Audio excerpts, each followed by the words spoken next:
आइसकेपछि रोजगारदाताले higher and फायरको rights छ, तर डे वान त्यसको अगेन्स्टमा आएको सोसियल सेक्युरिटी यो श्रमिक र रोजगारदाताको कोल्याबोरेसनमा आएको विषय हो सोसियल सेक्युरिटी। त्यसैले रोजगारदाताले केही जायज कारण भए श्रमिक जतिखेर पनि निकाल्न पाउँछ, एउटा पार्ट हो। श्रम ऐनको पार्टबाट कुरा गर्दैछु है म। तपाईहरुको बाइला अनुसार आफ्नो किसिमले छुट्टै ट्विट गर्नुभयो होला, त्यसमा कुनै त्यो श्रम ऐनको न्यूनतम मापदण्ड हो, त्योभन्दा बढी गर्न त पाइन्छ नि त, त्यसमा कुनै समस्या भएन। तर श्रम ऐनको दफा 52 र दफा 53ले अर्थात् परिच्छेद 10 का सबै कुरा हेर्नु हो भने डे वान देखि नै एउटा श्रमिक नियुक्ति गरेपछि उसले पाउनुपर्छ सुविधा। 6 महिना अथवा 1 वर्षपछि मात्रै सञ्चय कोष उपदान अथवा सामाजिक सुरक्षा भन्ने हुन्न, डे वान देखि नै उसलाई नियुक्ति गरेपछि मिनिमम सोसियल सेक्युरिटीको पार्ट अथवा सोसियल सेक्युरिटी कन्ट्रिब्युसन 31% गर्नुपर्छ कानुनमा त। ओके, हैन यहाँ प्रोभिजन पिरियड चाहिँ लेबर एक्ट सम्बन्धमा थियो। हैन अहिलेको लेबर एक्टको सेक्सन 13 मा पनि 6 महिना चाहिँ प्रोभिजन राख्न पाउने भन्ने छ। सायद उहाँले त्यही 52 को उपदफा 1 हेर्नु त, सञ्चय कोष उपदान बापतको जुन पैसा आउने हो नियुक्ति भएको मितिदेखि भन्छ। अब यसको समराइज चाहिँ हामीले गर्दा चाहिँ प्रोभिजन पिरियडमा भए पनि इपीएफ चाहिँ दिनुपर्छ, एसएसएफ कन्ट्रिब्युसन दिनुपर्छ भन्ने कुरा चाहिँ बुझौँ हामीले यसलाई चाहिँ। हो ओके। अनि अर्को चाहिँ what if employee is not eligible for amount to be deposited in SF due to various reason like के लेख्नु भयो एब्सेन्ट भन्नु पर्यो होला, like or she only present for a day in a month for consecutive 3 months and immediately resign after that भन्नुभएको छ। भनेको 3 महिनासम्म काम गर्यो त्यसपछि रिजाइन गर्यो भने के गर्ने भन्नुभयो हो। त्यही बुझेँ मैले चाहिँ उहाँको 3 महिनासम्मको एसएसएफ कन्ट्रिब्युसन गर्ने, रिजाइन गर्नु भने उहाँलाई टर्मिनेट गर्न मिल्छ एसएसएफ को सिस्टमबाट पनि। उहाँ अर्को जब मार्केट एब्सेन्टिजमको बारेमा लेखिएको थियो यस्तो भने जस्तो लाग्यो। सरी मैले यहाँ चाहिँ के भन्नुभएको भने इम्प्लोइले चाहिँ ऊ तपाईँ 3 महिनासम्म यो 3 महिनाको पिरियडमा 3 टाइम्स ऊ 8 दिन मात्र अफिस प्रेजेन्ट भयो, रिजन चाहिँ एब्सेन्ट भयो, त्यसपछि रिजाइन गर्यो भनिरहेछ। बुझे, मतलब औषधि उपचार बापतको सुविधा 3 महिनापछि सुरु हुन्छ भनेको छ। हजुर, त्यो सुविधासँग जोड्न खोज्नु भयो होला। यसमा चाहिँ म के भनौँ भने योगदानमा आधारित सामाजिक सुरक्षा ऐनको दफा 8 सेक्सन 8 यसमा आकर्षित हुन्छ।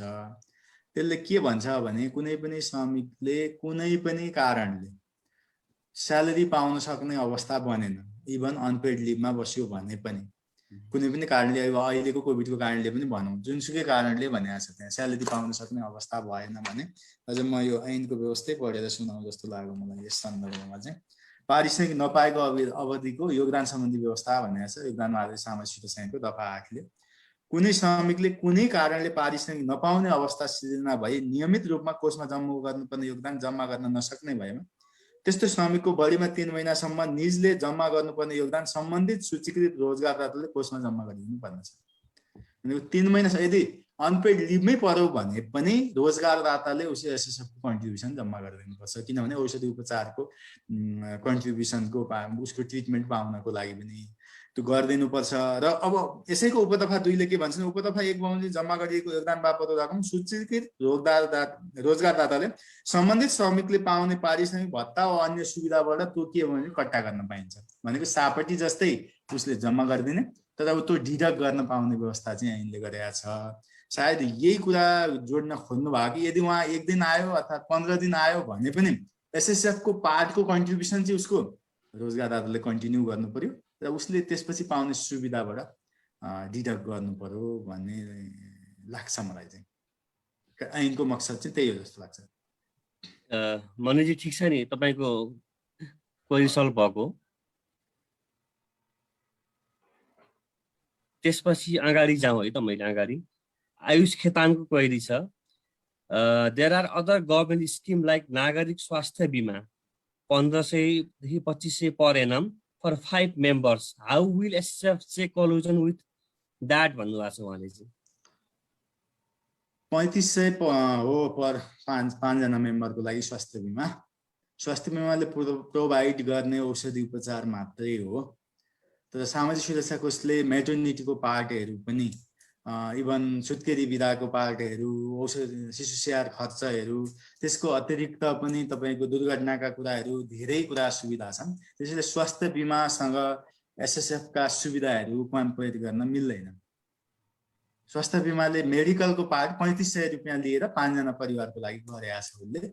सामाजिक सुरक्षा कोषको पाटोबाट पनि तपाईँले मानौ न्यूनतम पारिश्रमिक हुने मान्छेको हेर्ने हो भने एउटा परिवारको न्यूनतम पारिश्रमिक हुने व्यक्तिको चाहिँ 8455 को 1% आउने हो।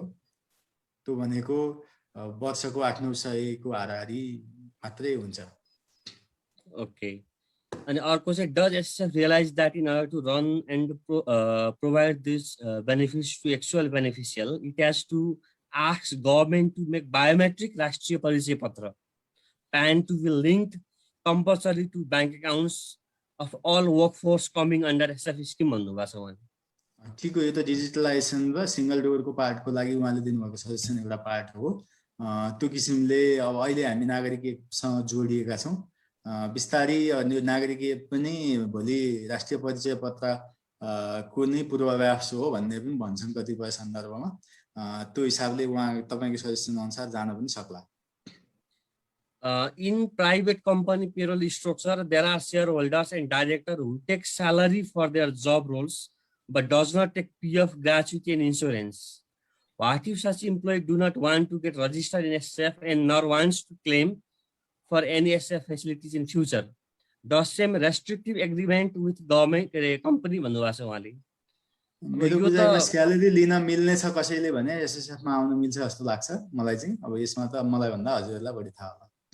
यो कुरा भनेको त डाइरेक्टर सिटिङ फिस भन्दा बाहेक अरु स्यालेरी नै हो भन्ने बुझ्नु पर्ने हुन्छ यसमा चाहिँ। अब निर्देशीले मैले त्यसमै रिजर्भ गर्ने यसलाई। यो विषयमा त म भन्दा अब हजुरबाट मैले बुझ्न सक्छु यदि के हो क्लियर भन्ने जस्तो लाग्छ। अनि अर्को चाहिँ इज दैट अलाउड परेन।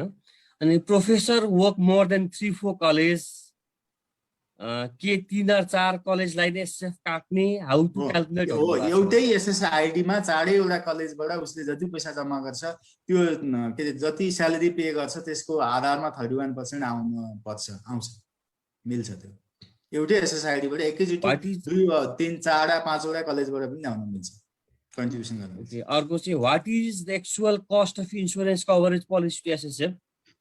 What is the average salary and life actuaries has taken as a basis to cover these facilities भन्नुभएको छ उहाँले नितेश जोशीको चाहिँ। के भन्नुभयो एकचोटि फेरि त what is actual cost of insurance coverage policy to SSF? यस्तो छ, अब यो हामीले 1% लाई अहिले औषधि उपचारको लागि राखेका छौँ। अब हजुरले औषधि उपचारको पार्टबाट मात्रै हेर्नु भएन, त्यसमा मेटर्निटीको कुरा पनि छ। त्यसको अतिरिक्त अब एक्सिडेन्टल पार्टमा पनि अनलिमिटेड लायबिलिटी छ, कति पर्छ भन्ने नै छैन। र एकचोटि हजुरहरू आफै पनि इन्सुरेन्स कम्पनीहरूसँग बुझौँ। एसएसएफ को जतिकै कन्ट्रिब्युसन कलेक्ट गरेर इन्सुरेन्सले जुन एक्सिडेन्टल डिजेबिलिटी र सर्भाइभल वाला स्किम चाहिँ प्रोभाइड गर्छ जस्तो लाग्दैन। Benefit and interest contribution made by 20% and it was assumed to be compounded monthly, quarterly, annually basis till age 60, but it's not mentioned clearly somewhere भन्नुभएको छ उहाँले चाहिँ। इन्स्योरेन्सको कुरा गर्नुभएको छ उहाँले, पेन्सनमा चाहिँ इन्स्योरेन्स हुँदैन भन्नुभएको छ उहाँले। सँग एक्ज्याक्टली एसएसएफ कम्पेयर गर्दा कहिलेकाहीँ नमिल्न पनि सक्छ सर। यो कन्ट्रिब्युसनको पार्टमा चाहिँ इन्ट्रेस्टको पार्ट गर्नु जस्तो लाग्छ मलाई उहाँले। इन्ट्रेस्ट पार्ट चाहिँ पेन्सनमा चाहिँ इन्ट्रेस्ट हुँदैन। हुन्छ, इन्ट्रेस्ट किन हुन्छ भने इन्फ्लेसन पेन्सनमा रिटर्न हुन्छ भन्ने कुरा भयो हाम्रो हैन। रिटर्न हुन्छ भन्ने पेन्सन स्किममा रिटर्न हुन्छ, तर पेन्सन सुरु भइसकेपछि चाहिँ इन्फ्लेसन समायोजन हुँदै जान्छ के बढ्दै जान्छ पेन्सन। त्यो भनेको चाहिँ उहाँहरूले क्याल्कुलेट गर्नुहुन्छ कतिपय सन्दर्भमा इन्ट्रेस्ट जति पनि आएन भन्नुहुन्छ, त्यो हिसाबले इन्ट्रेस्ट आउँछ भन्ने लाग्छ मलाई। प्रवेश दाइ भन्नु त सर, यसमा मैले जोड्न खोजेको कुरा चाहिँ कम्पाउन्ड इन्ट्रेस्टको कुरा हो सर। कम्पाउन्ड इन्ट्रेस्ट चाहिँ कुन रेटमा छ? एनुअल छ कि मन्थली छ कि क्वार्टरली सर? सेभिङ गरेको समयको चाहिँ यता यो उसको कुरामा गर्नुभएको के रिटायरमेन्ट सर मैले 20% र 8.33% दुवैमा कुरा 20%मा प्रतिफलको कुरा गरिन्छ प्रतिफलमा पनि तपाईको एउटा प्रतिफल त कम्पाउन्डिङको इयरली नै कन्सेप्ट आउँछ क्याल्कुलेट हुने भयो हामीले अडिट रिपोर्ट आइसकेपछि दिनुपर्ने भएको थियो कम्पाउन्डिङ इयरली हुने भयो त्यो हकमा यता इन्ट्रेस्टको हकमा चाहिँ हामी अब जब इन्ट्रेस्ट रेट डिक्लेयर गर्छौँ त्यतिखेरै यो विषय डिक्लेयर गर्छौँ सायद अब अरू अर्गनाइजेसनहरूमा जस्तो प्र्याक्टिस छ हाम्रो जस्तै अर्गनाइजेसनहरूमा त्यही प्र्याक्टिसलाई फलो गर्छौँ होला ओके अर्को क्वेसन मैले तलपट्टि राखेँ after opting SSF there is vacuum of 2 to 3 months of medical insurance. This can be one headache for corporates भन्नुभएको छ. What is the logic behind this भन्नुभएको छ.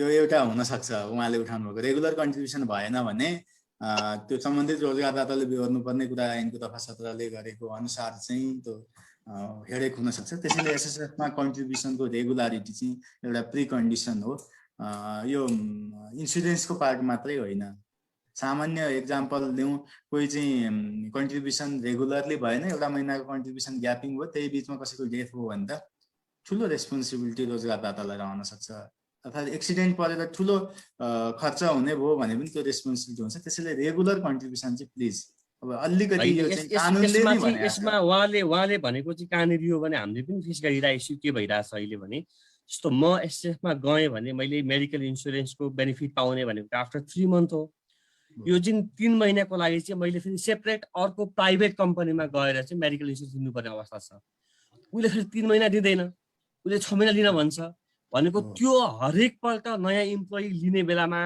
हरेक पल्ट नयाँ इम्प्लोइको लागि चाहिँ हामीले दुईवटा सेपरेट के रे पोलिसी लिनुपर्ने अवस्था एउटा तपाईलाई सजिलो चाहिँ के गरिरहेको छ भने ऐनको अब नन कम्प्लायन्सको पार्टबाट चाहिँ हेर्नुहुन्छ भने ऐनको दफा 57 ले दफा 54 ले देवानदेखि औषधि उपचार बिमाको कुरा गरिदियो तर दफा 57 ले चाहिँ सामाजिक सुरक्षा कोषले सञ्चालन गरेको योजना बमोजिम हुने भनेपछि त सामाजिक सुरक्षा कोषको योजना नै 3 महिना पछि छ भने त तपाईले त्यो बीचमा नन कम्प्लायन्स हुन्छ जस्तो मलाई लाग्दैन नन कम्प्लायन्सको इस्यु भयो अर्को कुरा भने मैले यसमा एक्सपोजर रह्यो नि त यहाँनिर प्रवेश एकछिन नि एउटा चाहिँ एउटा एकाउन्टेबिलिटीको कुरा होला एउटा रेस्पोन्सिबिलिटीको कुरा होला as a accountable person as a accountable employer चाहिँ कम्प्लायन्स मिट गर्नु भन्दा पनि अलि इमोसनल एट्याचमेन्टसँग इम्प्लोइको भएको कारणले पनि 3 महिना भ्याकुम चाहिँ छोड्नु मिल्दैन अब त्यो 3 महिनाको लागि फेरि हरेक पालि चाहिँ म इन्स्योरेन्स कम्पनीसम्म गइरहनु झन्झट चाहिँ त्यो रहिरहने भयो कि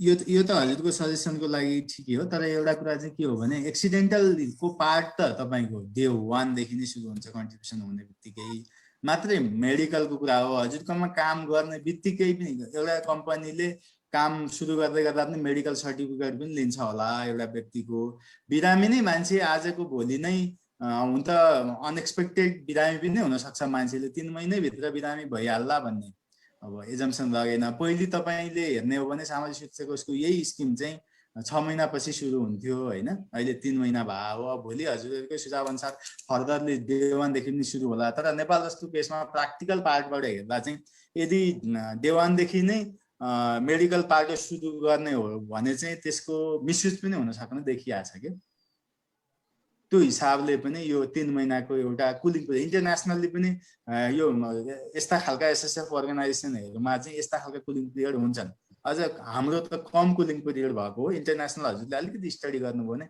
मेडिकल स्किममा एक्टिभ हुनलाई काहीँ त 1 वर्षसम्मको कन्ट्रिब्युसन पनि छ यसमा चाहिँ विष्णुजीको इस्यु के हो भने जस्तो के अरे लेबर एक्टले चाहिँ तपाईको फर्स्ट डेबाट नै मेडिकल इन्स्योरेन्सको के अरे प्रिजुम गरेको त्यो भनेको बेसिकमा पनि हामीले दिएन भने त हैन एसएसएफ हामीले कम्प्लाई गरेको छु भने कन्ट्रिब्युसन गर्न छोडेपछि त बोल्दैन नि त लेबर एक्ट तर कन्ट्रिब्युसन गर्न छोडेको पनि 3 महिनासम्म त एक्टिभ हुन्छ यो स्किम चाहिँ त्यसैले यो जहिलेबाट सुरु भयो जति समयपछि सुरु भयो त्यति समयसम्म उता एक्सटेन्ड हुने हो त्यसैले अब फेरि अर्को कुरा लेबर एक्टको पार्टबाट नन कम्प्लायन्स कुरा त अघि पनि मैले गरेँ दफा 54 ले भनेको कुरा चाहिँ दफा 57 ले यी सबै व्यवस्था सामाजिक सुरक्षाको योजना बमोजिम हुने भनिसकेपछि इस्यु चाहिँ हुन्छ जस्तो त लाग्दैन यसलाई समराइज गर्दा चाहिँ कम्प्लायन्सको पार्टमा हुने भयो तर एकाउन्टेबिलिटीको हिसाबले एकाउन्टेबिलिटीको हो हिसाबले उसलाई दुई ठाउँ जानै पर्ने बाध्यता चाहिँ रहने भयो अनि यसमा मात्र जसरी आजको डेटमा इन्सुरेन्स कम्पनीहरूले पनि हामीहरू जब एउटा इन्सुरेन्स कम्पनीदेखि अर्को इन्सुरेन्स कम्पनीमा सिफ्ट हुन्छौँ त्यतिखेर पनि उनीहरूले के भन्छ भन्दा अलरेडी एक्जिस्टिङ रोग छ भने चाहिँ हामीले हेर्दैनौँ है भन्छ। त्यही केसमा चाहिँ जसरी यसमा 3 महिनाको पिरियडै नराखेर, यो सजेसन मात्रै हो होइन, 3 महिनाको नराखेर पुरानोलाई चाहिँ रिइम्बर्समेन्ट गर्दैनौँ है भन्ने कन्डिसन राखेको भए त्यहाँ चाहिँ कहीँ न कहीँ पुरानो कुरा त एक्सक्लुड हुन्थ्यो, ओपन रिस्क त हुन्थेन होइन स्टिल। तर as a corporate as a employer भन्दाखेरि चाहिँ देयर इज सम ग्याप के, अब त्यसले इस्यु चाहिँ छ। ठिकै हो, फर्दर एमेन्डमेन्टको लागि हजुरहरूको यो सुझावलाई हामीले नोट गरेका छौँ। त्यो सम्भव भयो भने त्यो किसिमले गर्न सकिन्छ। Thank you. अब चाहिँ अगाडि बढौँ। यसमा चाहिँ क्वेसन धेरै आइरहेछ, त्यो भएर मैले समराइज गरेर खोजेँ। अनि योगदानमा आधारित सामाजिक बोनस ऐन अनुसार कल्याणकारी कोषमा जम्मा भएको रकम सम्बन्धित व्यक्तिले प्रदान गरिनेछ भनेको छ। 8 वर्ष अघि जम्मा भएको रकम अहिले ट्र्याकिङ गर्ने सिस्टम के छ भन्नुभएको छ उहाँले चाहिँ। तपाईँको जानकारीका लागि बोनस ऐन र योगदानमा आधारित सामाजिक सुरक्षा ऐनमा रहेको जुन सम्बन्धित व्यक्तिलाई दिने, सम्बन्धित व्यक्तित्वले मात्रै उपयोग गरिने कल्याणकारी कोषको रकम भने चाहिँ केही नेपाल ऐन संशोधन गर्न बनेको विधेयक 2075ले झिकिसकेका छ। ओके, मैले यसलाई गरेँ। अपार्ट फ्रम इपिएफ यो नाभिल यो फन्डको फ्युचर के हुन्छ भन्नुभएको छ उहाँले। नाभिल सिद्धार्थ र अरू रिटायरमेन्ट फन्डको फ्युचर चाहिँ के हुन्छ होला भन्नुभएको छ उहाँले। फ्युचर हुन्छ उहाँहरूको जस्तै यो एसपीसँग कन्फ्युजन हुनु जरुरी छैन। सञ्चय कोष, नागरिक लगानी कोष, सामाजिक सुरक्षा कोषको बिल्कुल डिफरेन्ट कार्यक्षेत्र हो। यसमा हाम्रो कुनै कार्यक्षेत्रमा विवाद छ जस्तो मलाई चाहिँ लाग्दैन। निजी र सङ्गठित क्षेत्र जहाँ श्रम ऐन आकर्षित हुन्छ त्यो सामाजिक सुरक्षा कोषको कार्यक्षेत्रभित्रको कुरा हो। जहाँ श्रम ऐनको दफा 180ले सामाजिक सुरक्षा के अरे श्रम ऐन लागू हुँदैन भनेको छ, निजामती, सेना, प्रहरी, शिक्षक लगायत त्यो सञ्चय कोषको कार्यक्षेत्रभित्र हो। नागरिक लगानी कोष त तपाईँको कानुनी हिसाबले पनि उसको ऐन हेर्ने हो भने पनि नामैले पनि सबै हिसाबले नागरिकहरूको लगानी गर्नको लागि, विशेष त क्यापिटल मार्केट प्रमोसनको लागि इस्टाब्लिस भएको इन्स्टिट्युसन हो। त्यो हिसाबले ऊ त्यतैतिर फोकस गरेर सब्सिडारी कम्पनी पनि खोलिसकेका छ। त्यो हिसाबले यो कार्यक्षेत्रै बिल्कुल फरक फरक भएको कारणले गर्दा यी तीनटै कोषको भविष्य छ जस्तो लाग्छ मलाई। ओके, अर्को चाहिँ अहिलेको कुरा आएको छ, टिडिएस गर्नु पर्दैन तर टिडिएस नगरेसम्म चाहिँ ट्याक्स क्लियरेन्स आउँदैन भन्नुभएको छ। अब यसमा चाहिँ तपाईँ भन्दा पनि पछि हामीले चाहिँ के गरिरहेका छौँ भने त्यस्तोहरूलाई चाहिँ सामाजिक सुरक्षा कोषमा जम्मा गरेको भन्दा पत्र चाहिँ दिन्छौँ। ओके, पत्र दिइरहेछ हाम्रो तर्फबाट हामीले चाहिँ दिन्छौँ सामाजिक सुरक्षा कोष। त्यसपछि अर्को तलपट्टि छ सेम क्वेसन छ। स्टाफको फर्स्ट मन्थ जोइनिङमा चाहिँ रेस्पोन्सिबिलिटी कसको हुन्छ? अनि के छ यो पनि अब आइसक्यो, भइसक्यो। होइन पडोसी, मैले त्यसमा बुझ्न खोजेको चाहिँ एक्सिडेन्टल केस हो कि त्यो चाहिँ। जस्तै अब फर्स्ट मन्थमा उसको एक्सिडेन्ट भयो, डेथ भयो भने चाहिँ के हुन्छ त्यो केसमा चाहिँ? इम्प्लोयरले चाहिँ यस्तो छ, एसएसएफमा आइसक्दै गर्दा चाहिँ कन्ट्रिब्युसन स्टार्ट भइसकेपछि आज कन्ट्रिब्युसन स्टार्ट भयो भने भोलि एक्सिडेन्ट भयो भने डे 1 देखि नै एक्सिडेन्टको रेस्पोन्सिबिलिटी एसएसएफको हुन्छ त्यसमा। कन्ट्रिब्युसन जम्मा गरेको हकमा टाइमली कन्ट्रिब्युसन जम्मा भएन वा कन्ट्रिब्युसनै जम्मा गर्नु भएन, रोजगारदाताले चाहिँ सामाजिक सुरक्षा कोषमा श्रमिकलाई सूचीकरण गर्नु भएन भने त्यो रेस्पोन्सिबिलिटी सबै रोजगारदाताको। नै जस्तै इम्प्लोयर पनि रजिस्टर भइसकेको छ, सबै इम्प्लोयरको एसएसएफमा कन्ट्रिब्युसन पनि भइरहेछ। जस्तै न्यू कमर आयो, जोइन भयो, तर उसको कन्ट्रिब्युसन हुन त 1 महिना लाग्छ नि त स्यालेरी क्याल्कुलेट। त्यस्तो बेलामा हामीले चाहिँ के सजेस्ट गर्छौँ भने कम्तीमा उसको एसएसएफको कन्ट्रिब्युसनको पार्ट चाहिँ डे 1मै गरिदिनु, सबै रेस्पोन्सिबिलिटी एसएसएफमा आउँछ। त्यो कुरा प्र्याक्टिकल हुन्छ त सबै अर्गनाइजेसनमा जहाँ चाहिँ एकदम टर्नओभर प्र्याक्टिकल्ली अब कति सम्भव हुन्छ। तर अब हाम्रोमा कन्ट्रिब्युसन नआइकन त स्किम एक्टिभ हुँदैन। अघि त्यो मेडिकलको जस्तै कुरा भयो कि यो चाहिँ अलिकति प्र्याक्टिकल्ली अलिकति समस्या छ। ठिक, अब यसलाई कसरी सम्बोधन गर्न सक्ने त्यो पनि फेरि अर्को समस्या छ कि। ठिक छ, मैले अब अरू यसलाई समराइज गर्दै जाउँ अब चाहिँ है।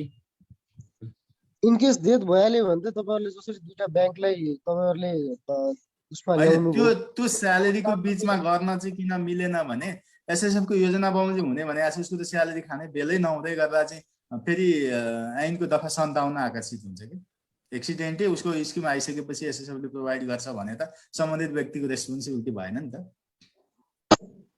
अर्को चाहिँ छ मैले एउटा समय अब छुट्याउन लागौँ, हाम्रो समय पनि धेरै भइसकेको छ, त्यो भएर मैले लम्बाइनँ अहिले। दुईटा क्वेसन चाहिँ मैले फर्दर जोडेँ होइन, त्यसपछि एक दुईजना चाहिँ कसैले यदि प्रश्न सोध्नु होला। यसमा चाहिँ एसएसएफ लागू भएपछि एसएसएफमा नगएका संस्थाको कति कर्मचारी मरेको होला मुद्दा हाल्यो भने सबैले पैसा पाउन नजिर देखियो, केसी सरको राय यसमा भन्नु भएको छ? सबैले पैसा पाउँछ, रोजगारदाताले बिहोर्नुपर्छ। यदि रोजगारदाताले बिहोरेन भने उहाँहरूका लाई चाहिँ सरकारी बाँकी सर असुल गरेर एसएसएफले सम्बन्धित कर्मचारीको परिवारलाई उपलब्ध गराउने प्रावधान ऐनमा छ। ओके ओके, यो भनेपछि अब एउटा यो डरलाग्दो बाटो पनि देखियो यहाँनिर भनौँ न यसमा चाहिँ। अनि 10 दिन एब्सेन्ट भयो भने 30 दिनकै बेसिक दिनु पर्यो कि 10 दिनको बेसिक दिनु पर्यो भन्ने छ उहाँको एउटा। 30 दिनकै बेसिक दिनु पर्यो, बरु 10 दिनको 31% कै पार्ट चाहिँ हजुरले उसको स्यालेरीबाट डिडक्ट गर्न मिल्छ। यो चाहिँ ऐनको दफा 8 को प्रावधान बोले मैले। यदि 10 दिन आयो भने पनि 30 दिन दिनु पर्यो उसलाई, 1 दिन आयो भने पनि 30 दिनकै दिनु पर्यो उसलाई। 3 महिनासम्मको चाहिँ त्यो रेस्पोन्सिबिलिटी छ। त्यो भनेको तपाईसँग ननली एउटा कुरा त समयले पनि कतिपय बिदाको म्यानेज पनि गरे होला, बिदा भन्दा बाहिर अनपेड लिभमै परेको अवस्थामा पनि कन्ट्रिब्युसन चाहिँ कन्टिन्यू होस् भनेर यो स्किमलाई समस्या नहोस् भनेर यो व्यवस्था गरे हो कि जस्तो लाग्छ। यो ऐनमै भएको व्यवस्था हजुर, यो हामीले केही गर्न सक्ने व्यवस्था भन्दा पनि मैले उजागर मात्रै गर्दै। यसमा चाहिँ परिवर्तन गर्नुपर्छ भन्दै हुनुहुन्छ धेरैले यहाँ चाहिँ होइन। ठिक छ, अब योभन्दा बाहेक कसैले इन्डिभिजुअली प्रश्न सोध्न चाहनुहुन्छ भने चाहिँ 2-3वटा क्वेसन लिगौँ होइन, त्यसपछि चाहिँ यसलाई कन्क्लुड गरौँ। मैले बाँकी फर चाहिँ मैले मधुलाई हस्तान्तरण गरेँ है त। अब धन्यवाद मित्र प्रवेश आचार्य। हामीले जुममा पार्टिसिपेट गर्ने पार्टिसिपेन्ट्सहरूको क्वेसनहरूलाई धेरै जसो लिइसकेका छौँ। अझै पनि तपाईँलाई लाग्छ कि हाम्रो क्वेसनहरू सल्भ भएन अथवा मैले सोध्न खोजेको क्वेसन चाहिँ तपाईँले एड्रेस गर्नु भएन भन्ने जस्तो लाग्यो भने सोध्न सक्नुहुन्छ। बसन्तजीले ह्यान्ड रेज गरिरहनु भएको छ, एकदम सर्टमा सोधिहाल्नु है त। हुन्छ सर, मेरो क्वेसन चाहिँ सर त्यो एब्सेन्टकै केसमा रिलेटेड हो होइन सर। अब अहिले कोभिडको सिचुएसनमा धेरै कर्पोरेट हाउसहरूले चाहिँ 50-50 मात्रै पेमेन्ट गरिरहेको अवस्थामा उनीहरूले स्यालेरी नै डिडक्ट गरिरहेछन् कि। एउटा हुन्छ 50% चाहिँ डिफर गर्ने, म कमाउँछु अनि तिर्छु, एउटा चाहिँ स्यालेरी नै 50% डिडक्ट गरिरहेछन्। हो यस्तो केसमा चाहिँ के गर्ने भन्ने एउटा मेरो प्रश्न। यो चाहिँ यस्तो केसमा चाहिँ के हो भने यो चाहिँ तपाईँ हाम्रो काबुभन्दा बाहिरको, हामीले एजम्सन गरे भन्दा बाहिरको अवस्था हो। त्यसले यस्तोमा चाहिँ अहिले प्र्याक्टिकल भएर हामीले चाहिँ इन्फर्मल्ली है, फर्मल्ली होइन, इन्फर्मल चाहिँ कम्ती नेपाल सरकार तोक्यो न्यूनतम पारिश्रमिक भन्दा कम नहुने गरी चाहिँ कन्ट्रिब्युसन गर्नुहोस् पनि भनिरहेका छौँ। त्यसो हुँदा यदि कुनै घटना घटिहाल्यो भने चाहिँ फेरि त्यो न्यूनतम बेसमै उसले पाउने हो सुविधा चाहिँ। अब तर फर्मल्ली अब लिगल पार्टबाट त्यो एजम्सन छैन जस्तो लाग्छ, तर इन्फर्मल चाहिँ हामी त्यसो पनि भने पोर्टलमा चाहिँ सरको यदि तलब त बेसिक भन्दा कम भयो, न्यूनतम तलब भन्दा 8500 भन्दा बढी कम भयो भने पनि कन्ट्रिब्युसनको पार्ट चाहिँ जन 8455 लाई बेस मान्नुभयो भने 2621 रुपियाँ 5 पैसा हुन्छ 31%। त्यति चाहिँ कन्ट्रिब्युसन एसएसमा गरिदिनुहोस्, बाँकी तपाईँ आफ्नो मिलाउनुहोस् भनेर पनि छौँ हामीले। मैले बुझ्न खोजेको चाहिँ के भन्छ हामीले अपलोड गर्दाखेरि पोर्टलमा भर्दाखेरि नै हजुरको त जुन बेसिकको रकम छ यदि त्यो भन्दा कम भएको खण्डमा चाहिँ एउटा रिमार्क्स राखेको हुन्छ कि सरहरूको पोर्टलमा कम आएको भनेर। भनेपछि यो एब्सेन्टको केस त्यसले त फेरि म्याच गरेन फेरि सर। म्याच होइन, यो लोवर एटेन्डेन्स भन्ने त्यहाँ अप्सन चाहिँ हामीले किन राखेको भने कोही मान्छे 15 गते अथवा 20 गते जोइन हुनु स्टार्टिङ, त्यो महिनाको स्यालेरी त उहाँको कम जान सक्यो नि त, त्यो बेला नै रेस्ट्रिक्ट त गर्नुहुन्न भन्ने हिसाबको एजम्सनले गरे हो। तर त्यसलाई सबैतिर त्यही रिमार्क्स राखेर गर्नु थालियो भने चाहिँ फेरि समस्या होला कि। ओके हस्, धन्यवाद। अब म दुर्गा प्रसाद केवाली सरलाई चाहिँ क्वेसन राख्न भन्छु है त। दुर्गा सर। हजुर मलजी सर नमस्कार यहाँलाई। हजुर एउटा चाहिँ कस्तो देखिन्छ भने जस्तै भारतबाट चाहिँ नेपालमा सब्सिडियरी कम्पनी खोलेका चाहिँ कम्पनीहरूले नेपालमा सर्ट टर्म डेपुटेसन इन्डियाको कर्मचारीलाई गर्ने चलन छ 6 महिना 8 महिना 1 वर्षको लागि। उहाँहरूको पेरोल चाहिँ इन्डियामै हुन्छ, उहाँहरूको चाहिँ सामाजिक सुरक्षाहरू पनि इन्डियामै चाहिँ चलिरहेकै हुन्छ। उहाँले इनफ्याक्ट पेरोल पनि त्यहीँ पाउनुहुन्छ उहाँकै खातामा, इन्डियाको खातामा। तर चाहिँ उहाँ डेपुटेसन भएको पिरियडमा यो ट्याक्स सम्बन्धी एक्टहरूले कानुनहरूले गर्दाखेरि उहाँको स्यालेरी चाहिँ नेपालमा बुक हुन्छ र ट्याक्स त्यसको कन्सर्न ट्याक्स चाहिँ नेपालमा काटिन्छ। पेरोल र सामाजिक सुरक्षा इन्डियामै हुन्छ। त्यो मान्छेहरूलाई यस्तो सर्ट टर्म बेसिसमा पनि एसएसएफमा चाहिँ जानुपर्छ कि पर्दैन? मेरो विचारमा चाहिँ, यो मेरो विचार मात्रै हो, लिगल पार्टको अलि बढी क्वेसन भयो होइन। अब मेरो विचारमा चाहिँ स्यालेरी नेपालबाट खुवाएको हो भने नेपालमा एसएसएफमा आउनु जरुरी हो। त्यस्तोमा सबै देशका जुनसुकै देशका नागरिक भए पनि उहाँको 6 महिना वर्ष दिनै छ। विदेशीहरूको यहाँ 10 इयर भने उहाँले जागिर छोड्दै गर्दा त 78 असार अगाडि आए पनि पछाडि आए पनि सबै पैसा लिएर जान पाउनुहुन्छ। उहाँको हकमा, विदेशीको हकमा कुनै इस्यु नै छैन। उहाँको 10 इयर सकेर लिएर जाँदा सबै लिएर जाने हो, 60 वर्ष पुग्नु पर्दैन। तर अब पेरोलै उहीँबाट हुन्छ भने त्यो पर्दैन कि जस्तो पनि लाग्छ मलाई। तर फेरि ट्याक्सको पाटो यहाँ हुन्छ भने चाहिँ अब यो अलि हजुरहरूले नै हेर्नुपर्ने विषय होला। त्यस विषयमा चाहिँ मेरो विचारमा यहाँ स्यालेरी खानेहरूले एसएसएफमा कन्ट्रिब्युसन गर्नु पर्यो। स्यालेरी नेपालबाट बुक नहुनेहरूको लागि, त्यो पनि सर्ट टर्म बेसको लागि त नगर्दा पनि हुन्छ कि जस्तो लाग्छ। ठ्याक्कै खुलेको अवस्था छैन। ठ्याक्कै खुलेको अवस्था छैन। यसमा अब हाम्रो पनि अलिकति हाम्रो सिए फर्टर्निटीमै, हाम्रो इन्डस्ट्रीमै पनि धेरै बहस भएको कुरा। किन फरेन कम्पनीहरूको सर्टेन इम्प्लोयरहरू 1 वर्षसम्मलाई डेब्युट भएर आउने, ट्याक्समा चाहिँ रेसिडेन्ट भएको हिसाबले चाहिँ ट्याक्सेसन नेपालमै कम्प्लिट हुने, तर स्यालेरी लगायत उनीहरूको सोसियल सेक्युरिटी बेनिफिटहरू चाहिँ उनीहरूको होम कन्ट्रीमै पाउने भएको केसहरू चाहिँ हामीमै पनि छ र हामी सिएहरूमै पनि एक धारणा पनि छैन। यसमा अझै फर्दर हामी बहस गर्नुपर्ने पनि देखिरहेछ। अब यसै विषयमा मैले यशोधन पाण्डे सरलाई आफ्नो क्वेसन राख्नलाई चाहिँ अनुरोध गरेँ। दुर्गा सरलाई मैले के रिक्वेस्ट गरेँ भने यो विषयमा तपाईँहरूले लिड गर्नुभयो भने हाम्रो पनि एक हिसाबले, हामी अब जुनियर पनि भएको हिसाबले एउटै क्ल्यारिटी आउँथ्यो कि हामीले पनि फेस गरेको समस्या हो भन्ने हिसाबले चाहिँ मैले फर्दर तपाईँसँगै जिज्ञासा पनि राख्न सक्छु।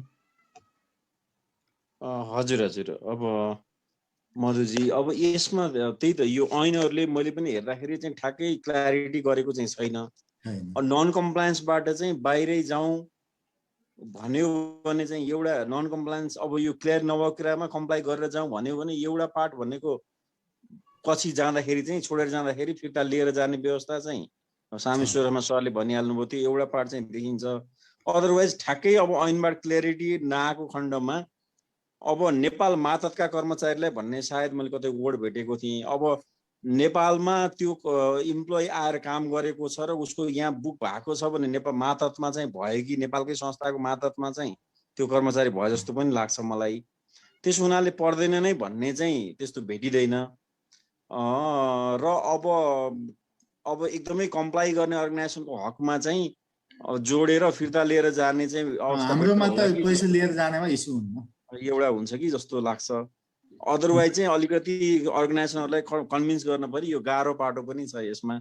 उनीहरूको सामाजिक सुरक्षा अलरेडी र पेरोलहरू बाहिरै भयो हुनाले अब हुन्छ, यसलाई फर्दर चाहिँ डिस्कसन गर्नु पर्ला। मधु हुन्छ, हस्, धन्यवाद। हामीले पनि अहिले अब बेसिक हिसाबले भन्नु पर्दाखेरि यदि कन्ट्रिब्युट गर्नुभयो, फरेन इम्प्लोइ हुनुहुन्छ, कन्ट्रिब्युट गर्नुभयो भने तपाईँहरूले छोडेर जाँदा चाहिँ रिफन्ड आउँछ है भन्ने हिसाबले चाहिँ एउटा मिड पोइन्ट चाहिँ खोज्न सकिन्छ। यसै बिचमा मैले यशोधन सरलाई, यशोधन पाण्डे सर प्लिज।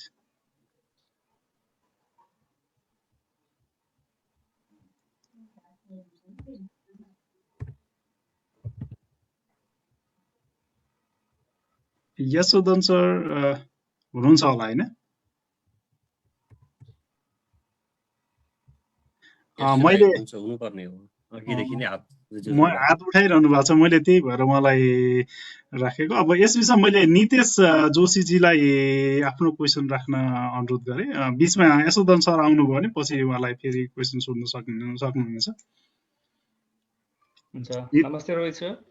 नमस्ते नितेश सर, मेरो प्रश्न चाहिँ यही अघिको प्रश्नलाई रिलेट गरेर पनि सोधौँ। इम्प्लोइ चाहिँ तपाईँको नेपालभन्दा बाहिर खटाइएको छ होइन, भारत लगायत विभिन्न देशमा खटाइएको छ। उनीहरूको एसएसएफ पनि यहाँ हामीले गरेको छौँ हाम्रो नेपालबाट पेरोल भएको कारणले गर्दा। सो एक्सिडेन्टलको शर्मा सरले भन्नुभयो कि नेपालको टेरिटोरी कतै डिफाइन छ भनेर। सो यो यसको चाहिँ ठ्याक्कै कुन सेक्सनमा चाहिँ एकचोटि पायो भने त्यो पनि बेटर हुन्थ्यो होइन, किनभने नेपाल बाहिर पनि भएको एक्सिडेन्ट अथवा हेल्थ कभरेजहरूलाई चाहिँ कसरी हामीले लिएर जान सक्छौँ। अनि अर्को प्रश्न यसैमा जोडे सर कि नेपालभित्रै अथवा नेपाल बाहिर पनि जहाँ चाहिँ अनलिस्टेड एमओयू नभएको अर्गनाइजेसनबाट चाहिँ उपचार भयो, 7 दिनको सूचनाको म्याद दिएको छ, त्यसको पनि फर्मेटहरू राख्नुभयो होला सर, किनभने कहिले कहिले अर्गनाइजेसनले नभ्याउन सक्छ धेरै भएको इम्प्लोइमा। तर खैर त्यसमा पनि तपाईँको जानकारी भए पश्चात पनि उसलाई चाहिँ एमओयू भएको अर्गनाइजेसनमा ट्रान्सफर गरियो भने चाहिँ त्यसपछि के रहन्छ, त्यो 7 लाखको लिमिट हट्छ कि हट्दैन? हजुरलाई पहिले यो जानकारीको लागि के भने मेडिकल पार्ट चाहिँ हामीले एमओयू भएको हस्पिटल थ्रुबाटै गर्ने भनेपछि स्वदेशभन्दा बाहिर एमओयू हुन सक्ने अवस्था रहेन, त्यस कारणले नेपालभित्रै भन्ने बुझिन्छ। त्यो स्पष्ट नभए पनि त्यसको मकसदै त्यही हो, त्यही ढङ्गले बुझौँ। अर्को कुरा, हजुरले जुन एमओयू नभएको हस्पिटलमा चाहिँ एक्सिडेन्ट कामका सिलसिलामा हुने दुर्घटना मात्रै हो, त्यो एमओयू नभएको अस्पतालमा गर्ने कुरा। र कामका सिलसिलामा हुने दुर्घटना चाहिँ फेरि स्वदेशभित्रै कामका सिलसिलामा जाँदाखेरि होला, विदेश जाँदै गर्दा त छुट्टै इन्सुरेन्स गरेर जानुपर्ने व्यवस्था यस्तो हुनसक्छ सर, जस्तै अब कार्गोहरूमा काम गर्दाखेरि इन्डियामा काम गरिरहेको हुन्छन् धेरैजनाहरू होइन, त्यहाँ तपाईँको फिजिकल एक्सिडेन्टहरू हुनसक्छ सर, नहुने होइन। त्यो स्पेसिफिक सेक्टर वाइज रूपमा त्यो हुन सक्ला, तर त्यो एजम्सन गरिएको छैन होइन। अहिले चाहिँ मैले त्यति नै भन्नु पर्यो। र कामका सिलसिला हुने बाहेकका दुर्घटनाको विषयमा हामी चाहिँ एमओयू गरे भन्दा बाहिरको हस्पिटलसँगको कुरा छैन। र हजुरले भन्नुभयो कामका सिलसिला भएको दुर्घटना चाहिँ हामीसँग एमओयू गरेका हस्पिटलमा 7 दिन अनुमति कसरी लिने भन्ने कुरामा चाहिँ ती कार्यविधिमै स्पष्ट भनेको छ, फोनबाट इमेलबाट रोजगारदाताले अथवा उसको सम्बन्धित पक्षले गर्न पनि सकिन्छ। त्यसमा कुनै त्यो हार्ड एन्ड फास्ट, किनभने मान्छे दुर्घटनामा परेको छ, उसको चाहिँ ट्रिटमेन्टको महत्त्वपूर्ण कुरा छ। सामाजिक सुरक्षाकोसँग फर्म भरेर विभिन्न पार्टबाट गर्ने कुरा त्यति सहज नहोला, जताबाट भए पनि सोसियल सेक्युरिटीसँग इन्फर्म चाहिँ आउनु पर्यो। त्यो किनभने कामका सिलसिला हुने दुर्घटनाको सम्पूर्ण उपचार खर्च छ एसएसएफको, त्यो बाहेकका अरू दुर्घटनाको चाहिँ 7 लाखको लिमिट भित्र छ। त्यो कुरामा एसएसएफले पनि फाइन्डिङ गर्नको लागि समय होस् भन्ने हिसाबले त्यो मकसदले आएको हो। र तपाईँ 7 दिन त्यहाँ ट्रिटमेन्ट गराइसकेपछि एसएसएफसँग एमओयू भएको हस्पिटलमा आउनुभयो भने त कामका सिलसिला भएको दुर्घटना हुँदा सम्पूर्ण उपचार खर्च बेहोर्ने छँदैछ। तर त्यो कामका सिलसिलामा हुने दुर्घटना एसएसएफसँग एमओयू भएको हस्पिटलभन्दा बाहिर गर्नुभयो भने चाहिँ 7 लाखको लिमिट भित्र रहने गरीको व्यवस्था गर्छ। सर यसमा म फेरि जोडे, त्यसो भए यदि फसेको चाहिँ भारतमा एक्सिडेन्ट भयो, उसको त्यहाँ उपचार इमर्जेन्सी गरियो र नेपालमा आएर उसले फेरि कन्टिन्यू गर्यो भने त्यो चाहिँ कभर हुन्छ त्यसो भए? यो विषयमा कार्यविधिमा स्पष्ट छैन। यस विषयमा चाहिँ अब कृष्ण सरले के भन्नुहुन्छ कि?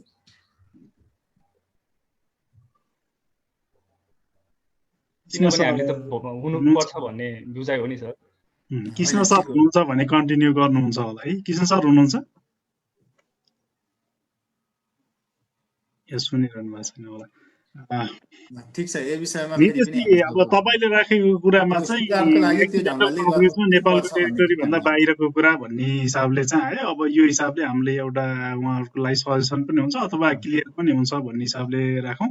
यसपछि म अर्को गोमेत कोइराला।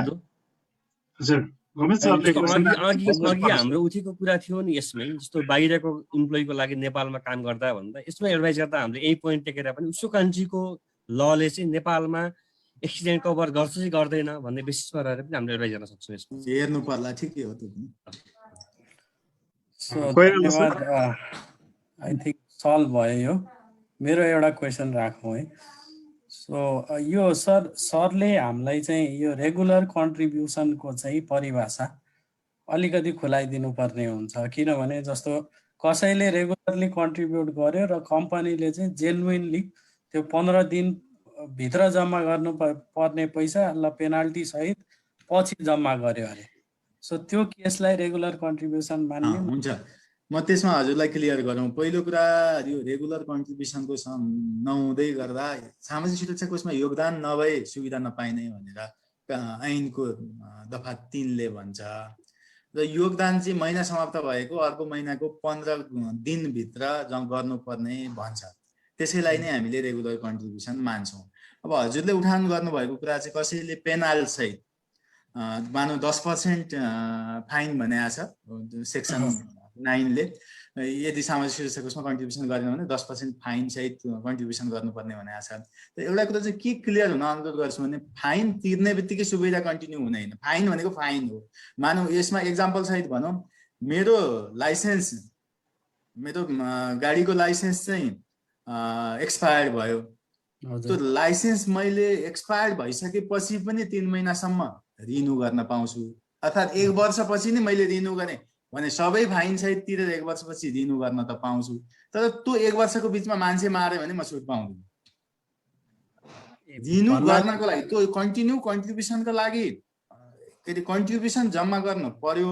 कन्ट्रिब्युसन टाइमली नगरे बापत रोजगारदातालाई हो त्यो, फेरि श्रमिकलाई होइन, रोजगारदातालाई पेनाल हो 10%। तर त्यो 10% तिर्ने बित्तिकै सबै सुविधा एक्टिभ हुन्छ भन्ने चाहिँ होइन। रेगुलर कन्ट्रिब्युसन भएन भने त्यो कन्ट्रिब्युसन नभएका बेलाको सुविधा चाहिँ रोजगारदाताले भोग्नुपर्छ। त्यसमा 15 गते भित्र चाहिँ पैसा जम्मा गरिसक्नु पर्छ। 15 दिन भनौँ, यसो गरेर इङ्ग्लिस क्यालेन्डर चलाउनु होला कसैले, कसैले नेपाली क्यालेन्डर होला। उहाँको स्यालेरी महिना मरेको 15 दिनभित्र, ऐनले पनि दिनै भन्छ, महिना समाप्त भएको 15 दिनभित्र भुक्तानी गर्नुपर्छ। ओके, हस्, धन्यवाद कोइराला सर। अब यसपछि मलाई एउटा डाइरेक्ट मेसेज आएको थियो, मिस क्यारेजको क्लेम मेडिकल क्लेममा कभर गर्छ कि गर्दैन? बढीको मिस क्यारेज हो भने कभर हुन्छ।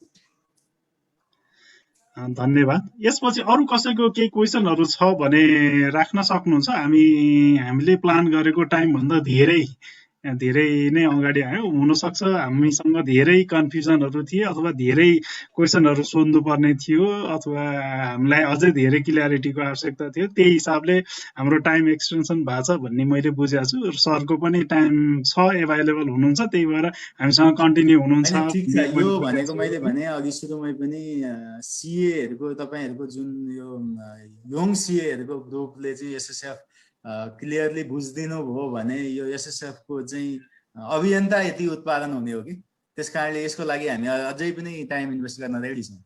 म अन्य हाम्रो सहभागी साथीहरूलाई केही क्वेसन छ भने, अब किन च्याट बक्समा आएको क्वेसनहरू यति धेरै रिपिट अथवा धेरै ओभरल्यापिङ भइरहेको भएर मैले सबै च्याट बक्समा भएको क्वेसनहरू सबै हेर्न मैले पनि सकिरहेको छैन भनेपछि हाम्रो रोहित सरले त अब कसरी हेर्ने र एन्सर गरिरहनु भएको छ। कसैलाई स्पेसिफिक क्वेसनहरू छ भने प्लिज रेज योर ह्यान्ड होइन, अथवा सोध्नुहोस्। टिकाजी सोध्न सक्नुहुन्छ। मैले यसमा अघि जोडेँ है त, यो म्याटर्निटीको केसमा चाहिँ जस्तो हामीले 60 दिनसम्मको चाहिँ पेड लिभ भनेको छ, त्यसपछि अनपेड लिभ भनेका छौँ। तर त्यसमा बनेको एउटा स्पेसिफिक एक्ट छ, sexual health and reproductive right act भन्ने अर्को एक्ट छ। त्यसले चाहिँ 96 डेज नै पेड लिभ दिनुपर्छ भनेर उसले स्पेसली मेन्सन गरेको छ हामीले होइन। अब त्यो 60 दिन पछाडिको पेमेन्ट हामीले एसएसएफबाट पाउने कि इम्प्लोइबाट, सरी इम्प्लोयरबाट अनुसार यदि उहाँहरूले, हामीले चाहिँ श्रम ऐन क्यारी गर्छौँ विशेष गरी होइन। एसएसएफ भन्ने बित्तिकै श्रम ऐन नै बेसमा आउनुपर्छ। अघि नै भने श्रम ऐनको परिच्छेद 10 कै बेसमा एसएसएफ को स्थापना भएको। श्रम ऐनको दफा 45 ले चाहिँ 60 दिन र के अरे 38 दिनको गरेर टोटल 98 दिन 14 हप्ताको कुरा गर्छ होइन। त्यो हुँदै गर्दा यदि कसैकोले चाहिँ श्रम ऐनको मिनिमम स्ट्यान्डर्डले गर्दा मैले 60 दिनभन्दा माथिको पेड लिभ दिन्न भन्नुभयो भने त एसएसएफले दिन्छ 60 डेज। अर्थात् 60 दिनभन्दा बढीको क्लेम गर्नुभयो उहाँले भने त्यो प्रोभाइड गर्छौँ, हामी गरिराखेका छौँ। 96 डेजसम्मको चाहिँ क्लेम हुन्छ। 38 दिन बाँकी हो, 98 सम्मको होला। प्रोफेसर चाहिँ एउटा त्यहाँ छ नि, एउटा छुट्या जस्तो लाग्यो। एउटा क्वेसन के थियो सर भन्नुहुन्छ भने त्यसमा चाहिँ एउटा त्यो साथी सायद ओभरल्याप भयो होला। त्यहाँ क्वेसन के थियो भन्नुहुन्छ भने एकजना हाम्रो के साथी लेख्नु भएको थियो, जस्तो एउटा प्राइभेट कम्पनीमा दुईजना ऊ आफैकै आफ्नै दुईजना डाइरेक्टर भएर एउटा प्राइभेट कम्पनी इस्टाब्लिस गरे र उनीहरू आफै पनि त्यस कम्पनीको एज अ डाइरेक्टरमा स्यालेरी लिइरहेको छन्। त्यो बोथ आर सेयर होल्डर र उनीहरू त्यही कम्पनीमा डाइरेक्टरमा स्यालेरी लिइरहेको छन् भने के उनीहरू कभर हुन्छन् हुँदैनन् भन्ने क्वेसन थियो। स्यालेरी लिनुहुन्छ भने एसएसएफ कन्ट्रिब्युसन गर्दा हामीलाई आपत्ति छैन। त्यसमा उनीहरूले इन्गेज होइन सर, मेरो यो प्रश्न मेरै थियो सर। फेरि यसमै रोहित सरलाई जोडेँ। यसमा के क्लियरिटी हो भनेदेखि चाहिँ प्राइभेट कम्पनीमा धेरैजना डाइरेक्टरहरू पनि भनौँ न as a managing director as a investor involve भइरहनु भएको हुन्छ, तर उहाँहरू चाहिँ एसएसएफ लिन चाहनु हुँदैन भनेदेखि चाहिँ उहाँहरूलाई एक्सक्लुड गर्ने चाहिँ उहाँहरूको आवश्यकता देखियो। उहाँहरू त्यही त, उहाँहरूलाई दुइटै सहजता भयो जस्तो लाग्छ मलाई चाहिँ, किनभने श्रमिक होइन म भन्नुहुन्छ भने म्यानेजिङ डाइरेक्टर त म श्रमिक अथवा कर्मचारी होइन भन्न सक्नुभयो नि त। त्यो भन्नुहुन्छ भने त्यो हिसाबले एसएसएफमा आउनुपर्छ भन्ने कम्पल्सन भएन। म श्रमिक हो भनेर उहाँ गर्नुहुन्छ भने एसएसएफमा आउनुहुन्छ, स्यालेरी लिनुहुन्छ भने गर्नुहुन्छ, त्यसमा उहाँहरूकै अप्सनको विषय भयो जस्तो लाग्छ मलाई चाहिँ। धन्यवाद सर। टिका कार्कीलाई मैले क्वेसन सोध्न आग्रह गरेँ, धन्यवाद मनुजी। रोहित सर हजुर नमस्ते। नमस्ते टिका सर।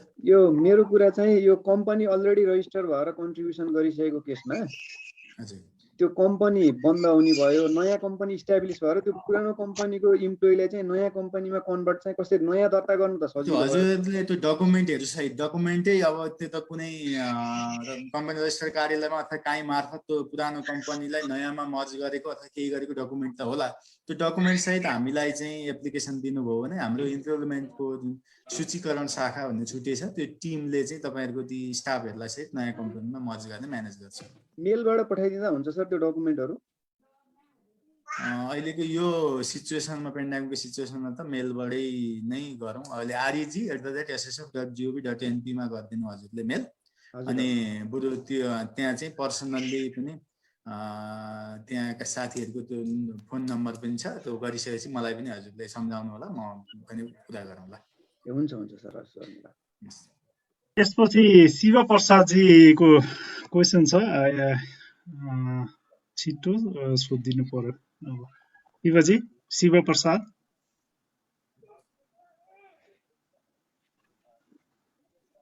शिव प्रसाद भट्टराईजी सुनिरहेछु। हामीले दिएको मेरो प्रश्न के छ भन्दा नि, हाम्रो कम्पनीको फ्याक्ट्री भैरवामा छ, मार्केटिङ अफिस काठमाडौँ छ। हामी अलग अलग फ्याक्ट्रीबाटै पेमेन्ट गर्छौँ, मार्केटिङको काठमाडौँबाट गर्छौँ। फेसबुक लिस्टमा चाहिँ कसरी यसमा जम्मा गर्दाखेरि पहिला पिएफहरूमा जम्मा गर्दा त अलग अलग भइरहेको छ। यहाँ एउटै सिटबाट गर्नुपर्छ कि अलग अलग गर्न मिल्छ? त्यहाँ चाहिँ एउटा अप्सन पनि छ जसको हजुरले दुईटा पार्ट गर्न सक्नुहुन्छ। स्टाफको लिस्ट त एउटैमा आउने नै भयो होइन, तर जसको मार्केटिङ अफिसबाट गर्नुहुन्छ उहाँहरूको मात्र स्यालेरी राखेर अरूको जिरो राखेर, अनि अर्को समिसनमा के अरे अर्को समिसनमा छ भन्ने खालको त्यहाँ एउटा अप्सन छ। के छ ठ्याक्कै मलाई एक्ज्याक्ट थाहा भएन होइन, अर्को समिसनबाट जम्मा गरे भन्ने किसिमको अप्सन चाहिँ त्यो क्लज राखेर हजुरले यहाँबाट पनि जम्मा गर्ने र उताबाट पनि उताका स्टाफको मात्रै जम्मा गरेर यता चाहिँ अर्को समिसन छ भने जम्मा गर्न छुट्टा छुट्टै गर्न पनि मिल्छ। मिल्न चाहिँ अर्को त्यही गर्दा नै बेटर होला हजुरलाई। यसपछि क्रान्त श्रेष्ठले हात उठाउनु भएको छ, please. Thank you Madhu sir. Rohit sir नमस्ते। नमस्ते क्रान्त सर। सर मलाई चाहिँ एउटा कुरा बुझ्न मन लागेको कि हजुरको यो हाम्रो जुन जस्तो मेडिकल इन्सुरेन्स हामीले त अब अहिलेसम्म त अफिसको मेडिकल इन्सुरेन्स त इन्सुरेन्स कम्पनीबाट लिइरहेका छौँ होइन। अब त्यसमा चाहिँ हामीले सर्टेन अमाउन्ट थपेर हामीले स्पाउस प्लस फ्यामिली अब फादर मदरसम्मको हामीले एक्स्ट्रा बेनिफिट त्यही अमाउन्टमा गरिरहेको छौँ। र अब एसएसएफमा जाँदाखेरि त अब मेडिकल इन्सुरेन्स त अफिसले नदिने भयो बाहिर, त्यो सिचुएसन नदिने भन्न त मिल्दैन नि होइन। मतलब हजुरको जस्तो अब मेडिकल इन्सुरेन्स स्टाफको कभरेज त हजुरको एसएसएफले नै गर्ने भइसकेपछि होइन। हजुरलाई जस्तै म एउटा क्वेसन गरौँ, संविधानको दफा 54ले हजुर सर स्टाफको मात्रै मेडिकल इन्सुरेन्स कभरेज गर्ने भन्छ 1 लाखको, तर पनि तपाईँको अफिसले अहिले सामाजिक सुरक्षामा नआउँदै गर्दा फ्यामिलीको सबैलाई दिन त रोकेका छैन भने अब एसएसएफमा आउँदै गर्दा चाहिँ फ्यामिलीलाई नदिनु पर्ने भन्ने चाहिँ कुनै लजिकल चाहिँ छैन है। होइन मैले भन्न खोजेको चाहिँ जस्तो हजुरको अब त मेडिकल इन्सुरेन्स हजुरको अब कम्पनीले त खासै स्टाफकै लागि गर्ने हो होइन त्यसमा चाहिँ हजुरको अब सर्टेन अमाउन्ट थपेर फ्यामिलीको कभरेज भइरहेको थियो अब एसएसएफले हजुरको मेडिकल इन्सुरेन्स कभरेज लिइसकेपछि अब स्टाफको नामबाट जाँदाखेरि फ्यामिली जान्थ्यो अब स्टाफको त हजुरको कम्पनीले त हजुरको इन्सुरेन्स कम्पनीमा नजाने भयो भन्दा त्यो सिचुएसनमा अब एसएसएफमा त हाम्रो त्यो कन्डिसन त छ जस्तो लाग्दैन होइन छैन अहिले चाहिँ म्याटर्निटीको बेला चाहिँ अवस्था बाहेक र 3 महिना बच्चा नहुन्जेलसम्मको त्यो छैन तर हजुरको नोटिसको लागि के गरौँ भने हामी यो अघि पनि भने मैले योगदानमा आधारित सामाजिक सुरक्षा ऐनको दफा 12 ले एउटा स्किमको पैसा अर्को स्किममा पनि लान पाइँदैन अलि एसएसएफको कभरेज बढ्दैछ अब एकदमै ठुलो भोल्युममा आउँदै हुनुहुन्छ 78 असारभित्र भन्ने हामीलाई लाग्छ कभरेज बढेर हामीसँग प्रिमियम बढी जम्मा भयो भने हाम्रो विकल्प भनेको यही 1 लाखलाई 2 लाख जाने 1.5 लाख जाने अर्थात् चाहिँ एउटा व्यक्ति इन्डिभिजुअल व्यक्तिलाई फ्यामिलीमा जाने यो बाहेकको हामीसँग विकल्प छैन त्यसकारणले गर्दाखेरि यो विस्तारै कभरेज बढ्ने बित्तिकै र हामीसँग प्रिमियम बढी कलेक्ट हुने बित्तिकै त कन्ट्रिब्युटरलाई नै बेनिफिट हुने गरी यसको दायरा बढ्दै जाने हो तर अहिले एक्जिस्टिङ पार्टबाट भन्दा चाहिँ एसएफमा कन्ट्रिब्युटर र उसको स्पाउसको प्रेग्नेन्सीको बेला र बच्चा जन्मेको बेला 3 महिनासम्मको मात्रै कभरेज त्यो मात्रै कभरेज हुने हुन्छ हजुर हुन्छ थ्यांक यू यसमै जोडेको एउटा क्वेशन छ अर्को पनि हैन जस्तो every employee contribute based on their basic salary is insurance limit will also vary upon contribution भन्नुभएको छ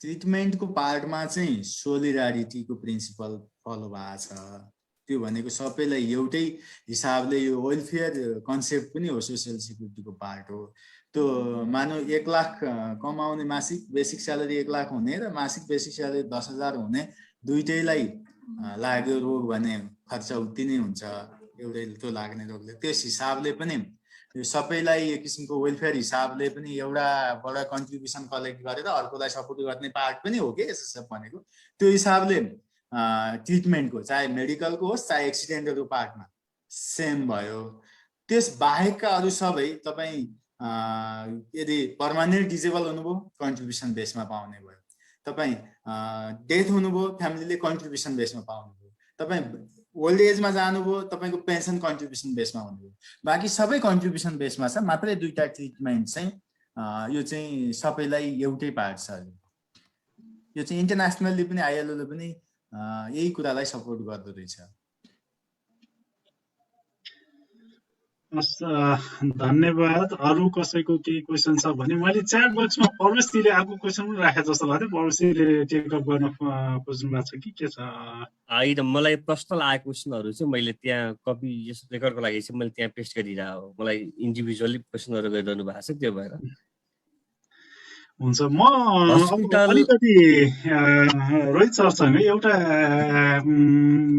फन्डामेन्टल अथवा कन्सेप्चुअल पार्टबाट एउटा के कुरा जोड्न खोजेको छु भने सोशल सेक्युरिटी बेनिफिटको इन्टरनेसनल कन्सेप्ट अनुसार मैले डिपोजिट गरेँ भने अब नर्मली मेरो एज 60 हुँदासम्म म डिपोजिट गर्छु बाहिर मैले अलिकति स्किमको हिसाबले पढ्दै गर्दा अथवा खोज्दै गर्दाखेरि चाहिँ के देखेको थिएँ भने जस्तै मैले आजबाट कन्ट्रिब्युट गरेर 60 वर्षसम्म कन्ट्रिब्युट गरेँ भने यसले चाहिँ 10 लाख 20 लाख 25 लाख कति हुन्छ मेरो बेसिक स्यालेरी हुन्छ 25 लाख नै मेरो डिपोजिट हुन्छ भने बाहिर कुनै कुनै कन्ट्रीहरुमा चाहिँ के छ भने 25 लाख आज मैले कन्ट्रिब्युट सुरु गर्दा 25 लाखसम्म कन्ट्रिब्युट गर्छु भने त्यसको बेसमा त्यसको प्रेजेन्ट भ्यालु निकालेर त्यो बराबरको एक्स्ट्रा बेनिफिट पनि आजै दिने हैन भनेको मेरो टोटल कन्ट्रिब्युसन फ्युचरमा जति कन्ट्रिब्युट गर्छु त्यसको फ्युचर भ्यालु निकाल्ने फर्स्टमा त्यसको प्रेजेन्ट भ्यालु बराबर चाहिँ आज बेनिफिट दिने कन्सेप्टहरु पनि छ हाम्रोमा चाहिँ के छ भने हामीले कन्ट्रिब्युट गरेको एमाउन्टको 80% लोन दिने भने त मैले अलरेडी कन्ट्रिब्युट गरेपछि मात्रै लोन पाइराछु मैले जोड्न खोजेको पार्ट चाहिँ के हो भने मेरो फ्युचर भ्यालुको बाट एसएसएफ ले मलाई प्रेजेन्ट भ्यालुमा अथवा प्रेजेन्टमै केही बेनिफिट दिन्छ कि हैन त्यसरी प्लान ल्यायो भने के हुन्छ भने मैले कमाइराको मैले डिपोजिट गरे पार्टबाट बेनिफिट दिने होइन कि मलाई सोशल सेक्युरिटी प्रोवाइड गर्नकै लागि एसएसएफ ले नै एडभान्समा केही पैसा दिन्छ कि एडभान्स स्किम पनि आउँछ कि मैले बाहिर कुनै कन्ट्रीहरुमा चाहिँ त्यस्तो कन्सेप्टहरु पनि देखे ठिक हो मधुजी, हजुरले राख्नुभएको कुराको लागि धन्यवाद। हजुरले जुन कन्ट्रीको कुरा गरिरहनु भएको छ, गर्न खोज्नु भएको छ, त्यो सोसियल सेक्युरिटीको पार्टबाट एकदमै एडभान्स कन्ट्रीहरूको पार्टको कुरा गर्नु भएको छ हजुरले। र हजुरलाई जानकारी गराउँ, सोसियल सेक्युरिटीको इन्टरनेसनल हिस्ट्री हेर्ने हो भने 1889 जर्मनीबाट सुरु भएको सोसियल सेक्युरिटी नेपालमा हामी भर्खरै सुरु गरेका छौँ, 2 वर्ष पनि भएको छैन। यो स्टार्टिङ फेजमा छौँ। अझ हजुरले ILO को कन्भेन्सन 102 हेर्नुभयो भने त्यहाँ 9वटा सोसियल सेक्युरिटीको पार्ट छ। त्यसमध्ये हामीले बेरोजगारी सुविधा योजना, तपाईँले पठाउनु भएको क्वेसनमा एउटा यो पनि थियो, मैले छुट्याएको छु। बेरोजगारी सुविधा योजना हामीले सुरु गरेकै छैनौँ। तपाईँले बेरोजगारी सुविधा योजना सँगसँगै यस्ता तपाईँले उठाउनु भएको प्रेजेन्ट भ्यालुमा बेनिफिट दिने, बेरोजगारी सुविधा योजना दिने, डिफाइन्ड बेनिफिटमा सुविधा दिने लगायतका यस्ता धेरै सोसियल सेक्युरिटीका पार्टमा चाहिँ हामीले गर्न बाँकी अझै धेरै छन्। हामी स्टार्टिङमा छौँ। हजुरले अझ त्यहाँ हजुरले पठाउनु भएको क्वेसनमा एउटा के थियो भने सोसियल सेक्युरिटी एडभान्स कन्ट्रीबाट चाहिँ क्यारी गरियो, नेपाल जस्तो देशमा चाहिँ सम्बन्ध राख्छ, यो सस्टेन हुन सक्छ भन्ने क्वेसन पनि थियो। मैले अहिले सम्झिँदैछु। तर म उहाँहरूलाई पनि सम्बोधन गर्न के भन्छु भने तपाईँको जर्मनीमा 1889 सुरु भयो। त्यतिखेर जर्मनी कुन अवस्थामा थियो आफै एनालाइसिस गरौँ। र ग्रेट डिप्रेसनले 1929 को ग्रेट डिप्रेसनले थलिएको अमेरिकामा 1935 बाट सुरु भएको छ। जुन बेला कन्ट्री एकदम असहजताको स्थितिमा सुरु भएको छ, एकदम गरिब भएको अवस्थामा सुरु भएको छ सोसियल सेक्युरिटी, पछि एडभान्स भएको हो। हामी स्टार्टिङ फेजमा छौँ, 2 वर्ष पनि पुगेको छैन। हामीले सोसियल सेक्युरिटीको पार्टबाट हिजो सुरु गर्दै गर्दा डे 1 मा दिएका सुविधा र आजको सुविधा त डेफिनेटली हजुरलाई पनि फिल गर्नु भएको होला, केही न केही त एडभान्स त हुँदै गएको छ नि त। यो 2 वर्षमा एउटा जुन भन्छ नि हुने बिरुवाको चिल्लो पात भने जस्तै हामीले चिल्लो पात देखाउन खोजेका छौँ। हुन त हामी आफै हुने बिरुवा भन्न खोजेका होइन, तपाईँहरू सबैको सहयोगले त्यो ढङ्गमा पुगिने हो। तर यसलाई अझै मलजल गरेर अझै चिल्लो बनाएर अझै डर बनाउने त कति हो, कति हजुरले भन्नु जस्तै कति हो, कति बेनिफिट दिन सक्ने अवस्था छ कि सोसियल सेक्युरिटीको सस्टेनेबिलिटीले र सोसियल सेक्युरिटीको स्ट्रेन्थले चाहिँ कन्ट्रीलाई इम्प्याक्ट पार्छ कि कन्ट्री स्ट्रङ हुन सक्छ र त्यहाँका नागरिकहरूले सेटिस्फाई। डेनमार्कमा सबैभन्दा सुखी नागरिक किन हुन्छन्, नेदरल्यान्ड्समा किन हुन्छ, सोसियल सेक्युरिटीको इम्प्याक्ट हो क्या त्यो पार्ट एक दिन नेपालमा पनि हुन्छ। तर यो स्टार्टिङमा छौँ। तपाईँले भन्नुभएका ती लगायतका धेरै कुराहरू हामीले गर्न बाँकी छ। तर त्यसको लागि हामीसँग ब्याकअप मनी, सोसियल सेक्युरिटीको स्ट्रेन्थेन, ती सबै कुरा त सबै अहिले त हामीलाई मात्रै एउटा पार्टमा फोकस गरिरहेको छौँ। हामीले कभरेज स्ट्रेन्थेन गर्न मात्रै फोकस गरिरहेका छौँ। यहाँका सुविधाहरूलाई अझै बढी स्ट्रेन्थेन गर्नुपर्ने पार्टमा त सोसियल सेक्युरिटी जान्छ नि, जानु नै पर्छ। तर त्यो एउटा टाइम कन्ज्युमिङ हुनसक्छ। अमेरिका जस्तो देशमा, जर्मनी जस्तो देशमा पनि हजुरहरूलाई अहिले पढ्दा अहिलेको युरोपहरूमा रहेको जुन सोसियल सेक्युरिटीको पार्ट छ एकदम राम्रो स्ट्रेन्थ लाग्छ। तर तिनीहरूको हिस्ट्री हेर्नुभयो भने त्यो रूपमा आउनको लागि धेरै वर्ष लागेको छ। सोसियल सेक्युरिटी फुल्ली इम्प्लिमेन्टेसन हुन अमेरिका त 3 चोटि कि 4 चोटि त एक्ट बाहिर गयो, के अरे एक्टै फेल भयो भने अब नेपालमा त हामी सबै सरकार, रोजगारदाता र श्रमिकको 3टै पार्टबाट चाहिँ यो किसिमले सोसियल सेक्युरिटी यो रूपमा आएको छ। एउटा टाइम पिरियड पछि सोसियल सेक्युरिटी पक्कै सक्सेस हुन्छ। यसमा सबैको साथ चाहिन्छ। तपाईँले भनेर एक्सपेक्ट गर्नुभएका विषयहरू चाहिँ पक्कै हाम्रै जेनेरेसनमा सोसियल सेक्युरिटी प्रदान गर्न सकोस् भन्ने अपेक्षा छ हामीलाई। धन्यवाद सर।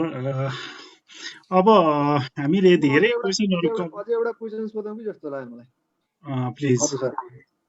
यो अरुण दाई पनि यहाँ हुनुहुन्छ। यो जस्तो हाम्रो प्रोप्राइटरसिप जस्तो प्रोप्राइटरसिप फर्म जुन हुन्छ, हामीले प्रोप्राइटरले पनि एसएसएफमा पैसा कन्ट्रिब्युसन त गर्नु पर्यो। फेरि यो योगदानमा आधारित हुँदाखेरि त हामीले डिडक्सन त पाउँदैन। त्यहाँ प्राकृतिक व्यक्तिले मात्रै कन्ट्रिब्युसन गरेको भनेर लेखेको छ त्यो प्रोभिजनमा, होइन? हामीले कन्ट्रिब्युसन एज अ प्रोप्राइटरले कन्ट्रिब्युसन गरेको डिडक्सन चाहिँ एसएसएफले दिन चाहिँ एसएसएफले पनि सोच्नु पर्ने हो कि त्यसमा यता करले खर्च लेख्न नदिने अनि उता चाहिँ डिडक्सन पनि नपाउने हुँदाखेरि त डबल बर्डन हुन्छ नि त यता प्रोप्राइटरलाई चाहिँ। अब यसमा के छ भने नि म आफै मेरो पनि प्रोप्राइटरसिप फर्म भएर म एकपल्ट आफै गएको थिएँ कि सोसियल सेक्युरिटी फन्डमा मेरो फर्म नै लिस्टिङ गराउन जाउँ कि भन्ने हिसाबले। किन मैले प्र्याक्टिकल्ली के हुँदो रहेछ त प्रोप्राइटरसिप फर्म कसरी रजिस्टर गर्ने रहेछ भनेर एकपल्ट गएँ। अनि म अलिकति अनअफिसियल्ली अब अथवा मैले सरहरूलाई डाइरेक्ट एप्रोच नगरिकन म ग्राउन्ड लेभलबाटै बुझ्दै गएँ, फर्महरू कलेक्ट गरेँ, तर म आफै धेरै कन्फ्युजन भएँ। अनि त्यो पार्टले गर्दा मैले मेरो आफ्नै फर्म पनि मैले दर्ता गराउन सकिनँ। अब हाम्रो अरुण दाइले केही भन्नुहुन्छ अथवा सरहरूले केही एड अन गर्नुहुन्छ भने यसमा मलाई पनि फाइदै हुन्थ्यो होला। मेरो विचारमा चाहिँ प्रोप्राइटरसिपहरूको फर्मले तपाईँहरूले स्यालेरी दिन मिल्दैन जस्तो लाग्छ। त्यो हिसाबले सेल्फ इम्प्लोइड सुरु भएपछि सुरु गर्ने हो कि जस्तो लाग्छ है, मेरो सजेसन मात्रै। मैले पनि त्यही सेल्फ इम्प्लोइडवाला कन्सेप्टमै जानुपर्छ होला भन्ने कन्क्लुजन निकालेर त्यसपछि रजिस्ट्रेसन दर्ता प्रोसेसलाई चाहिँ त्यति बेला छोडे हो। अरू यहाँ अब हाम्रो यसमा दुईवटा पार्ट रहने भयो त मधुजी। जस्तो यसमा चाहिँ प्रोप्राइटरसिपको प्रोप्राइटर एउटा हिस्साले हेर्नु पर्यो, त्यसभित्रको इम्प्लोइलाई चाहिँ अर्को हिस्साले हेर्नु पर्यो। इम्प्लोइलाई त ल्याउनु पर्यो। एक्ज्याक्टली इम्प्लोइ त अब अहिले नर्मल प्रोभिजन अनुसार नै हामीले कभर गरिरहेकै छौँ। अब प्रोप्राइटरले भने पछाडि अहिले तत्कालै एसएसएफ कन्ट्रिब्युसन सुरु नगर्दा हुने भयो। गर्न मिल्दैन कि जस्तो लाग्छ। प्रोप्राइटरको बिजनेस इन्कमको त्यो स्ल्याबमा लागेर त्यो एउटै कुरा न हो, जसरी पनि यता इम्प्लोइ नभए पनि स्ल्याबमा फेरि ट्याक्स त लाग्छ प्रोप्राइटरलाई। यसमा ट्याक्सको लागि चाहिँ केही पनि कन्सर्न छैन। जम्मा गरेर एक्सेप्ट गर्नुभयो लिनुभयो भने कन्ट्रिब्युसनलाई क्लेम चाहिँ गर्न मिल्छ। ट्याक्सले चाहिँ ट्याक्स कानुनले चाहिँ केही पनि भनेको छैन। त्यसैले प्रोप्राइटरको आफ्नो क्यालकुलेसन्स गर्दाखेरि सोसल सेक्युरिटी फन्डमा कन्ट्रिब्युट गरेको प्रमाण छ भने चाहिँ घटाउनु चाहिँ मिल्छ प्रोप्राइटर आफैले पनि। तर अघि रोहित सरले भन्नुभयो जस्तो उहाँहरूकै फन्डमै कन्ट्रिब्युट नगर्ने, सेल्फ इम्प्लोइमेन्टको अहिलेसम्म कन्सेप्ट नआइकन रिस्क किन लिएर कन्ट्रिब्युट गर्ने, फेरि त्यसको सेक्युरिटीको नि कुरा हुँदैन। त्यो चाहिँ इस्यु नै बाँकी छ। अरुण सर यसै मेरो क्वेसन थियो। अहिले जस्तो रोहित सरले के भन्नुभयो भने यदि डाइरेक्टरले म यदि श्रम होइन भनेर एसएफमा नआउन सक्ने खण्डमा भोलि त्यस्तो ट्याक्स इम्प्याक्टमा त अब हामीले स्यालेरी त दिन्छौँ, त्यो दिँदाखेरि चाहिँ उसो ट्याक्स क्यालकुलेसन गर्दाखेरि फेरि भोलि इन्कम ट्याक्सले चाहिँ हामीलाई त्यसमा चाहिँ प्रब्लम क्रिएट गर्ने हो कि उसो त एसएफमा छैन भन्ने त्यो पनि त एउटा पार्ट चाहिँ छ नि सर। त्यो हुनसक्छ। फेरि एउटा कुरा के चाहिँ बुझ्नु पर्यो भन्दाखेरि कुनै पनि संस्थामा म्यानेजिङ डाइरेक्टर वा इन्भेस्टर्स जोसुकैले भनौँ तलब खाइरहेको छ भने चाहिँ सोसल सेक्युरिटीमा जानुपर्छ जस्तो लाग्छ होइन। सोसल सेक्युरिटीमा तलबको रूपमा लिइरहेको छ पैसा भनिसकेपछि सोसल सेक्युरिटीमा जाने, कन्ट्रिब्युट गर्ने र डिडक्सन्स लिने। त्यसले गर्दाखेरि ऊ पनि कर्मचारीको रूपमा भोलि समस्या होला जस्तो देख्यो अरुण सर। ऊ पनि कर्मचारीको रूपमा ट्रिटमेन्ट हुने भएर उसले कन्ट्रिब्युट गरेको भएर उसको पनि प्रोपोर्सनेटली पायो। त्यसमा अप्सन चाहिँ नजाऊ। फेरि त्यो गर्न थाल्यो भने म पनि डाइरेक्टर भन्ने सुरु हुन्छ। एक्ज्याक्टली होइन। यसमा चाहिँ के पनि हुनुभयो भने कम्पनीको हिसाबले त सेपरेट लिगल एन्टिटीको पनि त कन्सेप्ट आउने भयो। यदि उसले एज अ डाइरेक्टर दिन्छ भने ऊ डाइरेक्टर सिटिङ फिस लिनु पर्यो, यदि उसले तलब लिन्छ भने ऊ इम्प्लोइ नै हो। एक्ज्याक्टली त्यो हुनु पर्यो। हुन्छ, प्रोप्राइटरले चाहिँ सायद तलब दिन मिल्दैन कि जस्तो लागेर मैले सेल्फ इम्प्लोइडतिर जाने हो कि भन्नु। धन्यवाद साथीहरू सबै उपस्थित। अब कतिले क्वेसन राख्नुभयो, हामीले कति एड्रेस गर्यौँ, सबैलाई एड्रेस गर्न कोसिस गरेका छौँ। अब अनि आएको कुरा चाहिँ हामीले जति पनि क्वेसनहरू कम्पाइल गरेका छौँ अहिले जुम र अनि त्यसपछि हामीलाई गुगल सिटमा, त्यो चाहिँ हामीले सर एउटा म क्वेसन राखौँ। म विशाल बन्जारा हो कि। हुन्छ। जस्तो हामीले एसएसएफमा पैसा राख्यौँ, स्पोर्ट्स पनि रिलेभेन्ट कुनै जबमा छ, त्यस्तो केसमा चाहिँ बाइ द वे म इभन मेरो इक्जाम्पल दिनु भने मेरो डेथ भयो 60मा म थिएँ, 65मा मेरो डेथ भयो भने चाहिँ मेरो टोटल कन्ट्रिब्युसन चाहिँ सपोज 5 लाख थियो। त्यहाँ मैले त्यो पेन्सन प्लानमा जम्मा 1 लाख मात्र मेरो हातमा रिकभर भइसकेको छ भने त्यो बाँकी पैसा चाहिँ स्पोर्ट्सले पाउने सम्भावना हुन्छ कि हुँदैन, अथवा चाइल्डले पाउने सम्भावना हुन्छ कि हुँदैन, के हुन्छ यसमा? यस्तो होला, हजुरले हजुरकै सन्दर्भको कुरोको एजम्सन राख्नुभयो भने त 78 असारभन्दा अगाडि हजुर कन्ट्रिब्युसन सुरु गर्ने बित्तिकै हजुरको त्यो पोसिबिलिटी छ र त्यो बेनिफिटेड लाग्दैन भने जागिर छोड्ने बित्तिकै सबै पैसा लिएर जानु पाउने। जस्तो इन जनरलमा चाहिँ मैले रोहित सरलाई भन्नु खोजेँ कि इन जनरलमा चाहिँ हामी त अहिले 78 असार भन्दा पनि 78 असार पछाडिको केसमा जाँदा पनि नि सर यस्तो छ। मैले हजुरलाई त्यही अघि पनि भनेको थिएँ, यसमा फेरि पनि दोहोऱ्याउने त्यही हो। 78 साउन पछाडिको हकमा 15 वर्ष कन्ट्रिब्युसन सुरु गरिसकेपछि पेन्सन लिन कम्पलसरी हो। त्योभन्दा अगाडिको कन्ट्रिब्युसनले पनि पेन्सनमा जान्छु भन्न त पायो, तर 60 वर्ष पुग्दाखेरि 15 वर्ष कन्ट्रिब्युसन भएको छैन भने 1 महिना एकमुष्ट लिएर जान्छु भन्न पनि पाउने अवस्था छ। 15 वर्षसम्ममा यो हाम्रो पेन्सनको मोडलै चेन्ज गर्ने प्लानमा हो खासमा हामी भन्ने हो भने। अघि पनि मैले सङ्केत गरेँ यहाँहरूलाई, अब हामीले 78 असार अगाडि आउनेहरूलाई पनि पेन्सन चाहिँ बेनिफिटेड छ है भनेर देखाउनुपर्छ। त्यो किसिमले यहाँहरूलाई विश्वस्त गर्न सक्ने गरी हामी आउनुपर्छ। यो हाम्रो अवसर पनि हो, चुनौती पनि हो भने मैले त्यसर्थमा अहिले हजुरले उठाउनु भएको कुरा चाहिँ के हो भने यो हामी 65 वर्षमै मर्छौँ भन्ने खालको एजम्सनको बेसमा रह्यो। त्यो हुँदै गर्दा स्पोर्ट्स जबमा छ भने फेरि सोसियल सेक्युरिटी त इन्कम रेगुलारिटीको कुरालाई फेरि पनि मैले जोड दिएँ। उहाँ जबमा हुनुहुन्छ भने जबमा हुँदै ड्युरिङ द जबको पिरियडमा चाहिँ उहाँको पेन्सनको पार्ट 50% जाँदैन। त्यो नजाने बित्तिकै अरूलाई पनि जाँदैन अहिलेको एक्जिस्टिङ व्यवस्थाको पार्टमा गर्दै गर्दा। तर यो सधैँ रहन्छ भन्ने होइन, अब हामीले फर्दर जानुपर्ने ठाउँ चाहिँ एउटा त्यो पनि हो भन्ने लागेको छ एमेन्डमेन्टमा। Thank you sir. हस् धन्यवाद। अब क्वेसन अझै पनि ह्यान्ड रेज गर्नुभएको छ सुब्राज सरले। छोटकरीमा क्वेसन राख्न अनुरोध गरेँ मैले सुब्राज सर। नमस्कार हजुर। नमस्कार। म अलि ढिला सुन्न आएँ कि के भयो, मैले एउटा फेरि पुरानो क्वेसन हो कि जस्तो लाग्यो नि त। यो जस्तो ब्याङ्क तथा वित्तीय संस्थामा काम गर्ने कर्मचारीहरू होइन र 15 वर्ष 20 वर्षभन्दा बढी काम गरिसक्नु भएको हकमा उहाँहरूको त सञ्चयकोषको पैसा त त्यही ब्याङ्कमा राखिरहेको छौँ हामीले होइन। हजुर। त्यसको एडजस्टमेन्ट के हुन्छ भन्न खोज्दा मैले। सञ्चयकोषको पैसा त्यहीँ रहनु भयो हुन्छ, केही फरक पर्दैन। हजुरको लागि म एउटा एक्जाम्पल सहित उदाहरण दिउँ। ग्रेच्युटीको पैसा अर्को चिन्ता छ नि त। सामाजिक सुरक्षा आइसकेपछि त तेरो सामाजिक सुरक्षा गएपछि अरू दिन पनि भन्दै आएको छ कतिपय रोजगारदाताले। ग्रेच्युटीको पैसाको तपाईँलाई चिन्ता। एउटा त्यसमा म एक्जाम्पल सहित बताउँ है त। हजुरलाई अहिले श्रम ऐनको दफा 52 देखि 56 सम्मको विषय सन् 52 अनुसार सोसियल सेक्युरिटीले क्यारी गरे हो। त्यो न्यूनतम मिनिमम स्ट्यान्डर्ड हो। फेरि जोडेँ मैले। श्रम ऐनको दफा 53ले 8.33% प्रति महिना उपदान जम्मा गरिदिनुपर्छ भन्छ।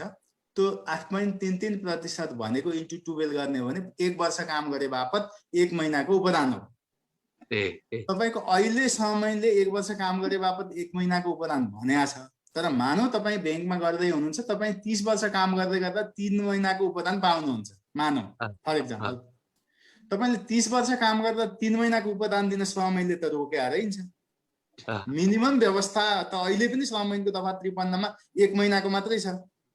तपाईँलाई 3 महिनाको एक्जिस्टिङ दिइरहेको छ भने अब सामाजिक सुरक्षामा आइसकेपछि चाहिँ तपाईँको त्यो सुविधा घटाउन पाउँदैन भन्दा श्रम ऐनको दफा 178 को उपदफा 3 सङ्क्रमणकालीन व्यवस्था अनुसार श्रम ऐनको दफा 34 को उपदफा 3 ले भन्छ। अझ उपदानकै विषयमा त स्पष्ट ढङ्गले श्रम नियमावली 2075 को नियम 23 को उपनियम 4 ले स्पष्ट ढङ्गले उपदान सामाजिक सुरक्षा कोषमा आउने बराबरको यो ऐन लागू हुँदाका बखत यो भन्दा बढी उपदान दिइरहेको छ भने त्यो प्रतिष्ठानहरूले सामाजिक सुरक्षा कोषमा आउने हदसम्मको भनेको दफा 53 बमोजिमको 1 महिनाको उपदान सामाजिक सुरक्षा कोषमा आउने त्यो भन्दा बढी उपदान चाहिँ सम्बन्धित श्रमिकले पाउने गरी सम्बन्धित श्रमिक प्रतिष्ठानले व्यवस्था गर्नुपर्छ भने एक्चुअली हजुरले स्टडी गरौँ।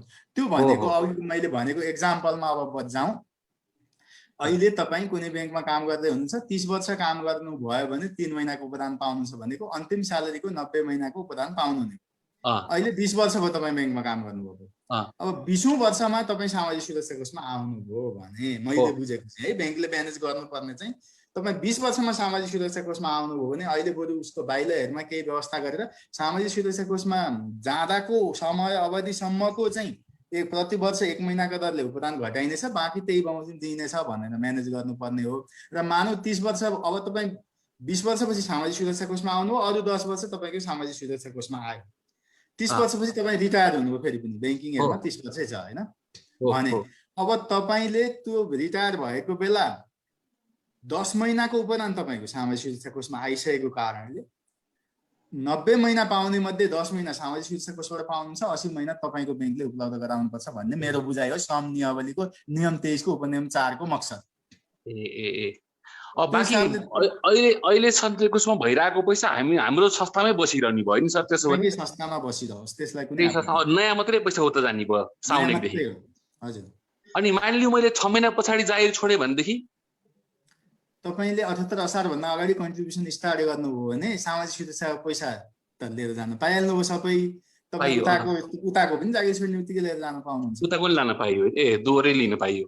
हस्, धन्यवाद सर। हस्, धन्यवाद सुब्राजी। अब नितेशजीले फेरि क्वेसन सोध्न खोजिरहेको जस्तो लाग्यो। अब हामी एकदम सर्टमा है, अब हामी किन धेरै टाइम पनि लिइसकेका छौँ, हामी एकदम कन्क्लुड गर्ने आज फेरि अरूभन्दा पनि बजेट आउने बेला होला कि जस्तो लाग्यो। बजेट आउने बेला पनि भयो, सँगसँगै हाम्रो रेगुलर सिपी प्रोग्रामको क्लासहरू पनि चलिरहेको छ लगातार एउटै विषयमा, अनि रिपिटेड पनि नहोस् भन्ने हाम्रो इच्छा। सर मेरो रिपिटेड हुँदैन यो, तर सरले सायद पहिला भिडियोमा भनिसक्नु भएको छ कि मैले चाहिँ बेनिफिट ट्याक्सको बारेमा सोध्न खोजेँ सर।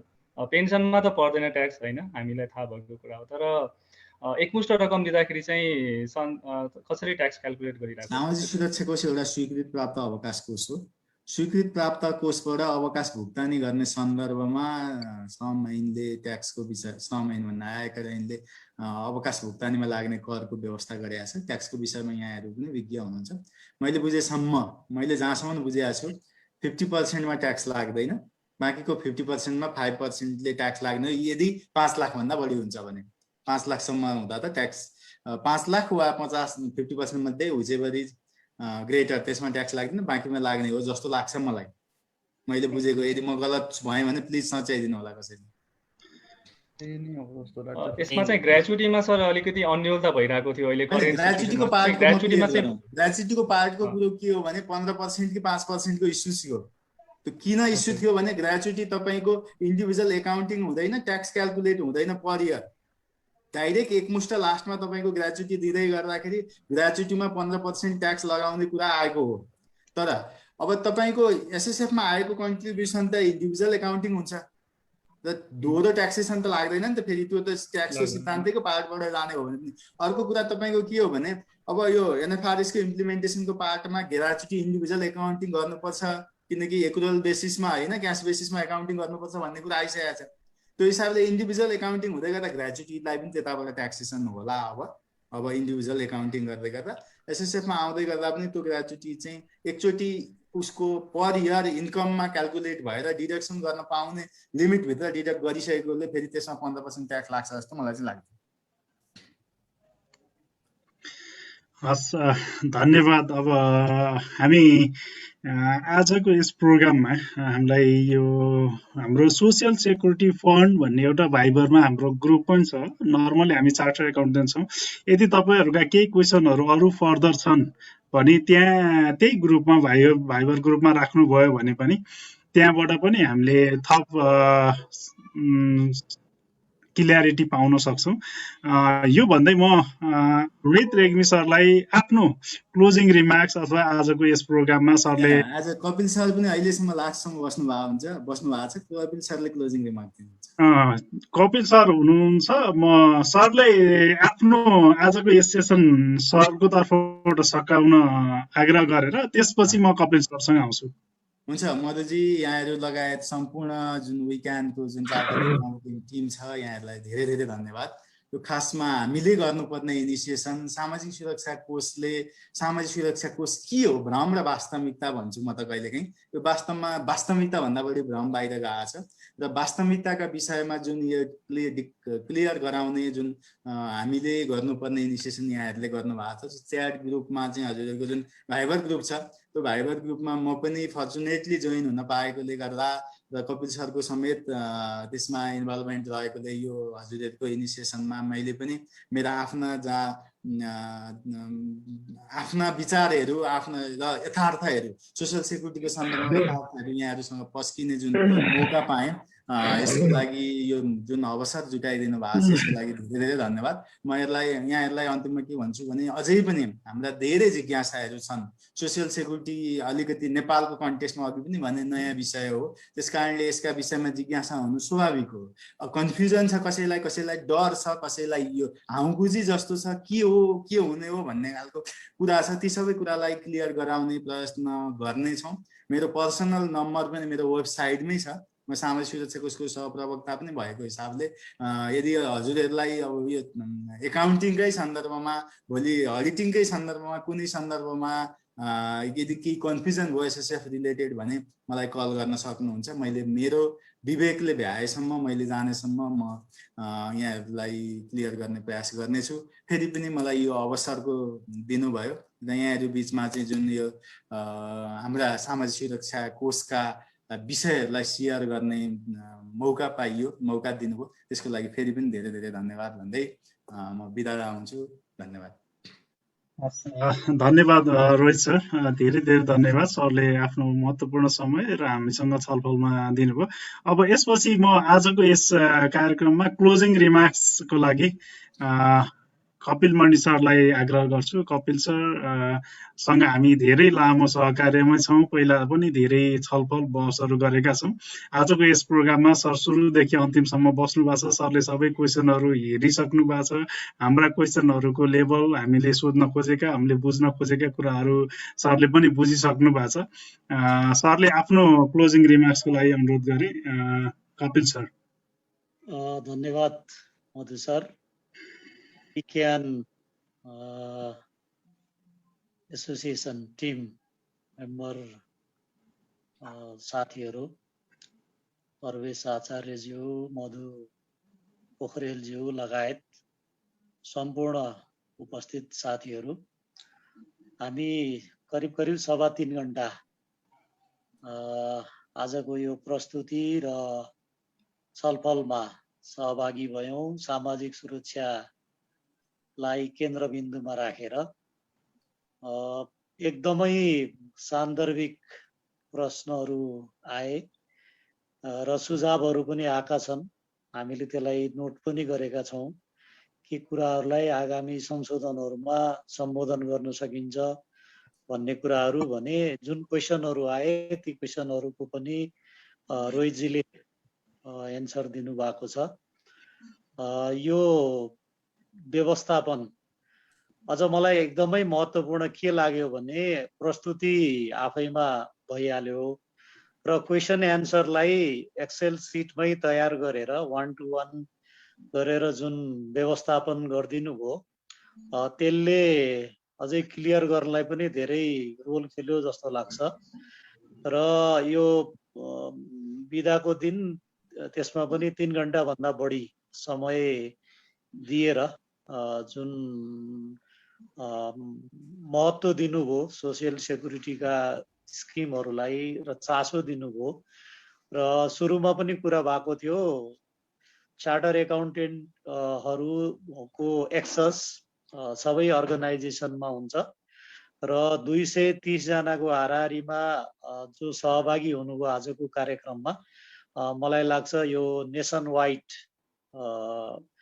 बाटै सहभागी हुनुभएको छ। त्यसकारण चाहिँ यसको रिच एकदमै धेरै अर्गनाइजेसनहरूको बिचमा पुग्ने हामीले विश्वास लिएका छौँ।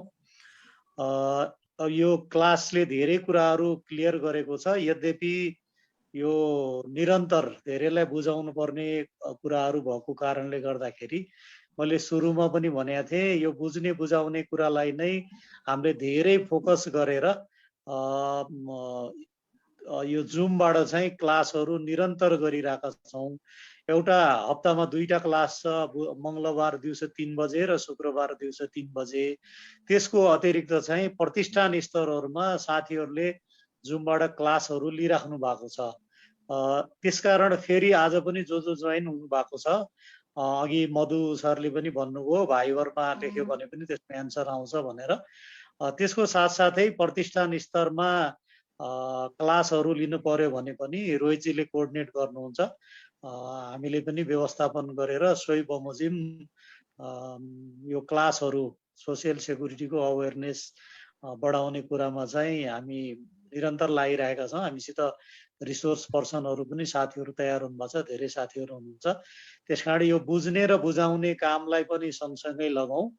प्लस यो असार मसान्तसम्म जुन स्किमहरू छन्, अफरहरू छन्, त्यो अफरहरू भनेको यो जोइनिङ गर्ने ट्रान्जिट फेजमा भएकाहरू जसले fully social security apply social security भनेर जोइन गर्नु भएको थिएन, उहाँहरूले कम्प्लिटली सबै फलो गर्नुपर्छ नभनिकन केही रिल्याक्सेसन र अफरहरू गरेर भएको हुँदाखेरि यो असार मसान्त अगाडि जोइन गरेर कन्ट्रिब्युसन सुरु गर्नका निम्ति जो जति जोइन हुनुभएको छ आज उहाँहरूले पनि सोसियल सेक्युरिटीको म्यासेज एकोर्डिङली डेलिभर गरिदिनु हुनेछ विश्वास पनि हामीले लिएका छौँ भन्दै यो आयोजना विक्यानले जुन आयोजना गर्नुभयो अत्यन्त आभारी छौँ हामी यो एकदमै राम्रो यसले यो सोसियल सेक्युरिटीको इस्ट्याब्लिसमेन्टमा यो लिटरेसी बढाउने सन्दर्भमा यहाँहरूको कन्ट्रिब्युसनलाई सोसियल सेक्युरिटीले सधैँ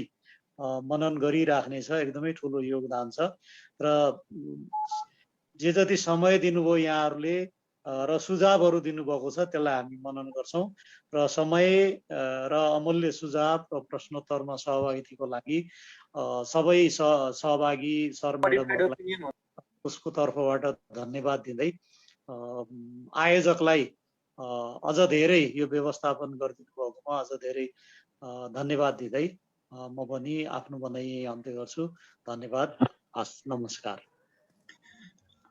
धन्यवाद कपिल सर हामी हाम्रो कार्यक्षेत्रसँग सम्बन्धित अब चार्टर एकाउन्टेन्ट भएर आफ्नै पेसासँग सम्बन्धित इस्यु र सोसियल सेक्युरिटीको इम्पोर्टेन्सलाई बुझेर र हाम्रै प्र्याक्टिकल इस्युजहरूलाई सम्बोधन गर्ने हिसाबले आजको यो प्रोग्राम आयोजना गरेका हौँ हाम्रो यो प्रोग्राममा उपस्थित भई आजको यस प्रोग्राममा तपाईँहरूका महत्त्वपूर्ण क्वेसन राखी क्वेसनलाई डिस्कसन फोरममा ल्याइदिनु भएकोमा सम्पूर्ण उपस्थित साथीहरूलाई हार्दिक आभार व्यक्त गर्दछौँ त्यस्तै जुममा हामी झन्डै 238-40 जना पुगेका थियौँ त्यस्तै सोसियल मिडिया फेसबुकमा पनि हामीलाई प्रत्यक्ष हेरिरहनु भएको थियो तपाईहरु सबैका क्वेसनहरु हामीले हुन सक्छ कभर गर्न सकेनौं होला फेरि पनि यस्तै अवसरहरु यस्तै प्रोग्रामहरु गर्नेछौं भन्दै आजको यस प्रोग्रामलाई यही अन्त्य भएको घोषणा गर्छु र आज विशेष धन्यवाद म सुशील प्राजुलीजीलाई पनि दिन चाहन्छु उहाँले आज हामीलाई यो जुम प्लेटफर्म उपलब्ध गराइदिनु भएको छ उहाँलाई पनि विशेष धन्यवाद र अरुण सर लगायत सम्पूर्ण जसले बीचमा ट्याक्ससँग सम्बन्धित इस्युहरुमा पनि हामीलाई आफ्नो थप क्ल्यारिटी राख्ने कोसिस सहयोग गर्नुभयो उहाँहरुलाई पनि विशेष धन्यवाद र सम्पूर्ण एसएसएफ टिम हाम्रो डाइरेक्टर सर आउनु भएको थियो लगायत रोहित सर कपिल सर लगायत सम्पूर्ण उपस्थितलाई फेरि पनि धन्यवाद र आभार प्रकट गर्दै आजको यस प्रोग्रामलाई यही अन्त्य भएको घोषणा गर्छु हस् धन्यवाद नमस्कार नमस्कार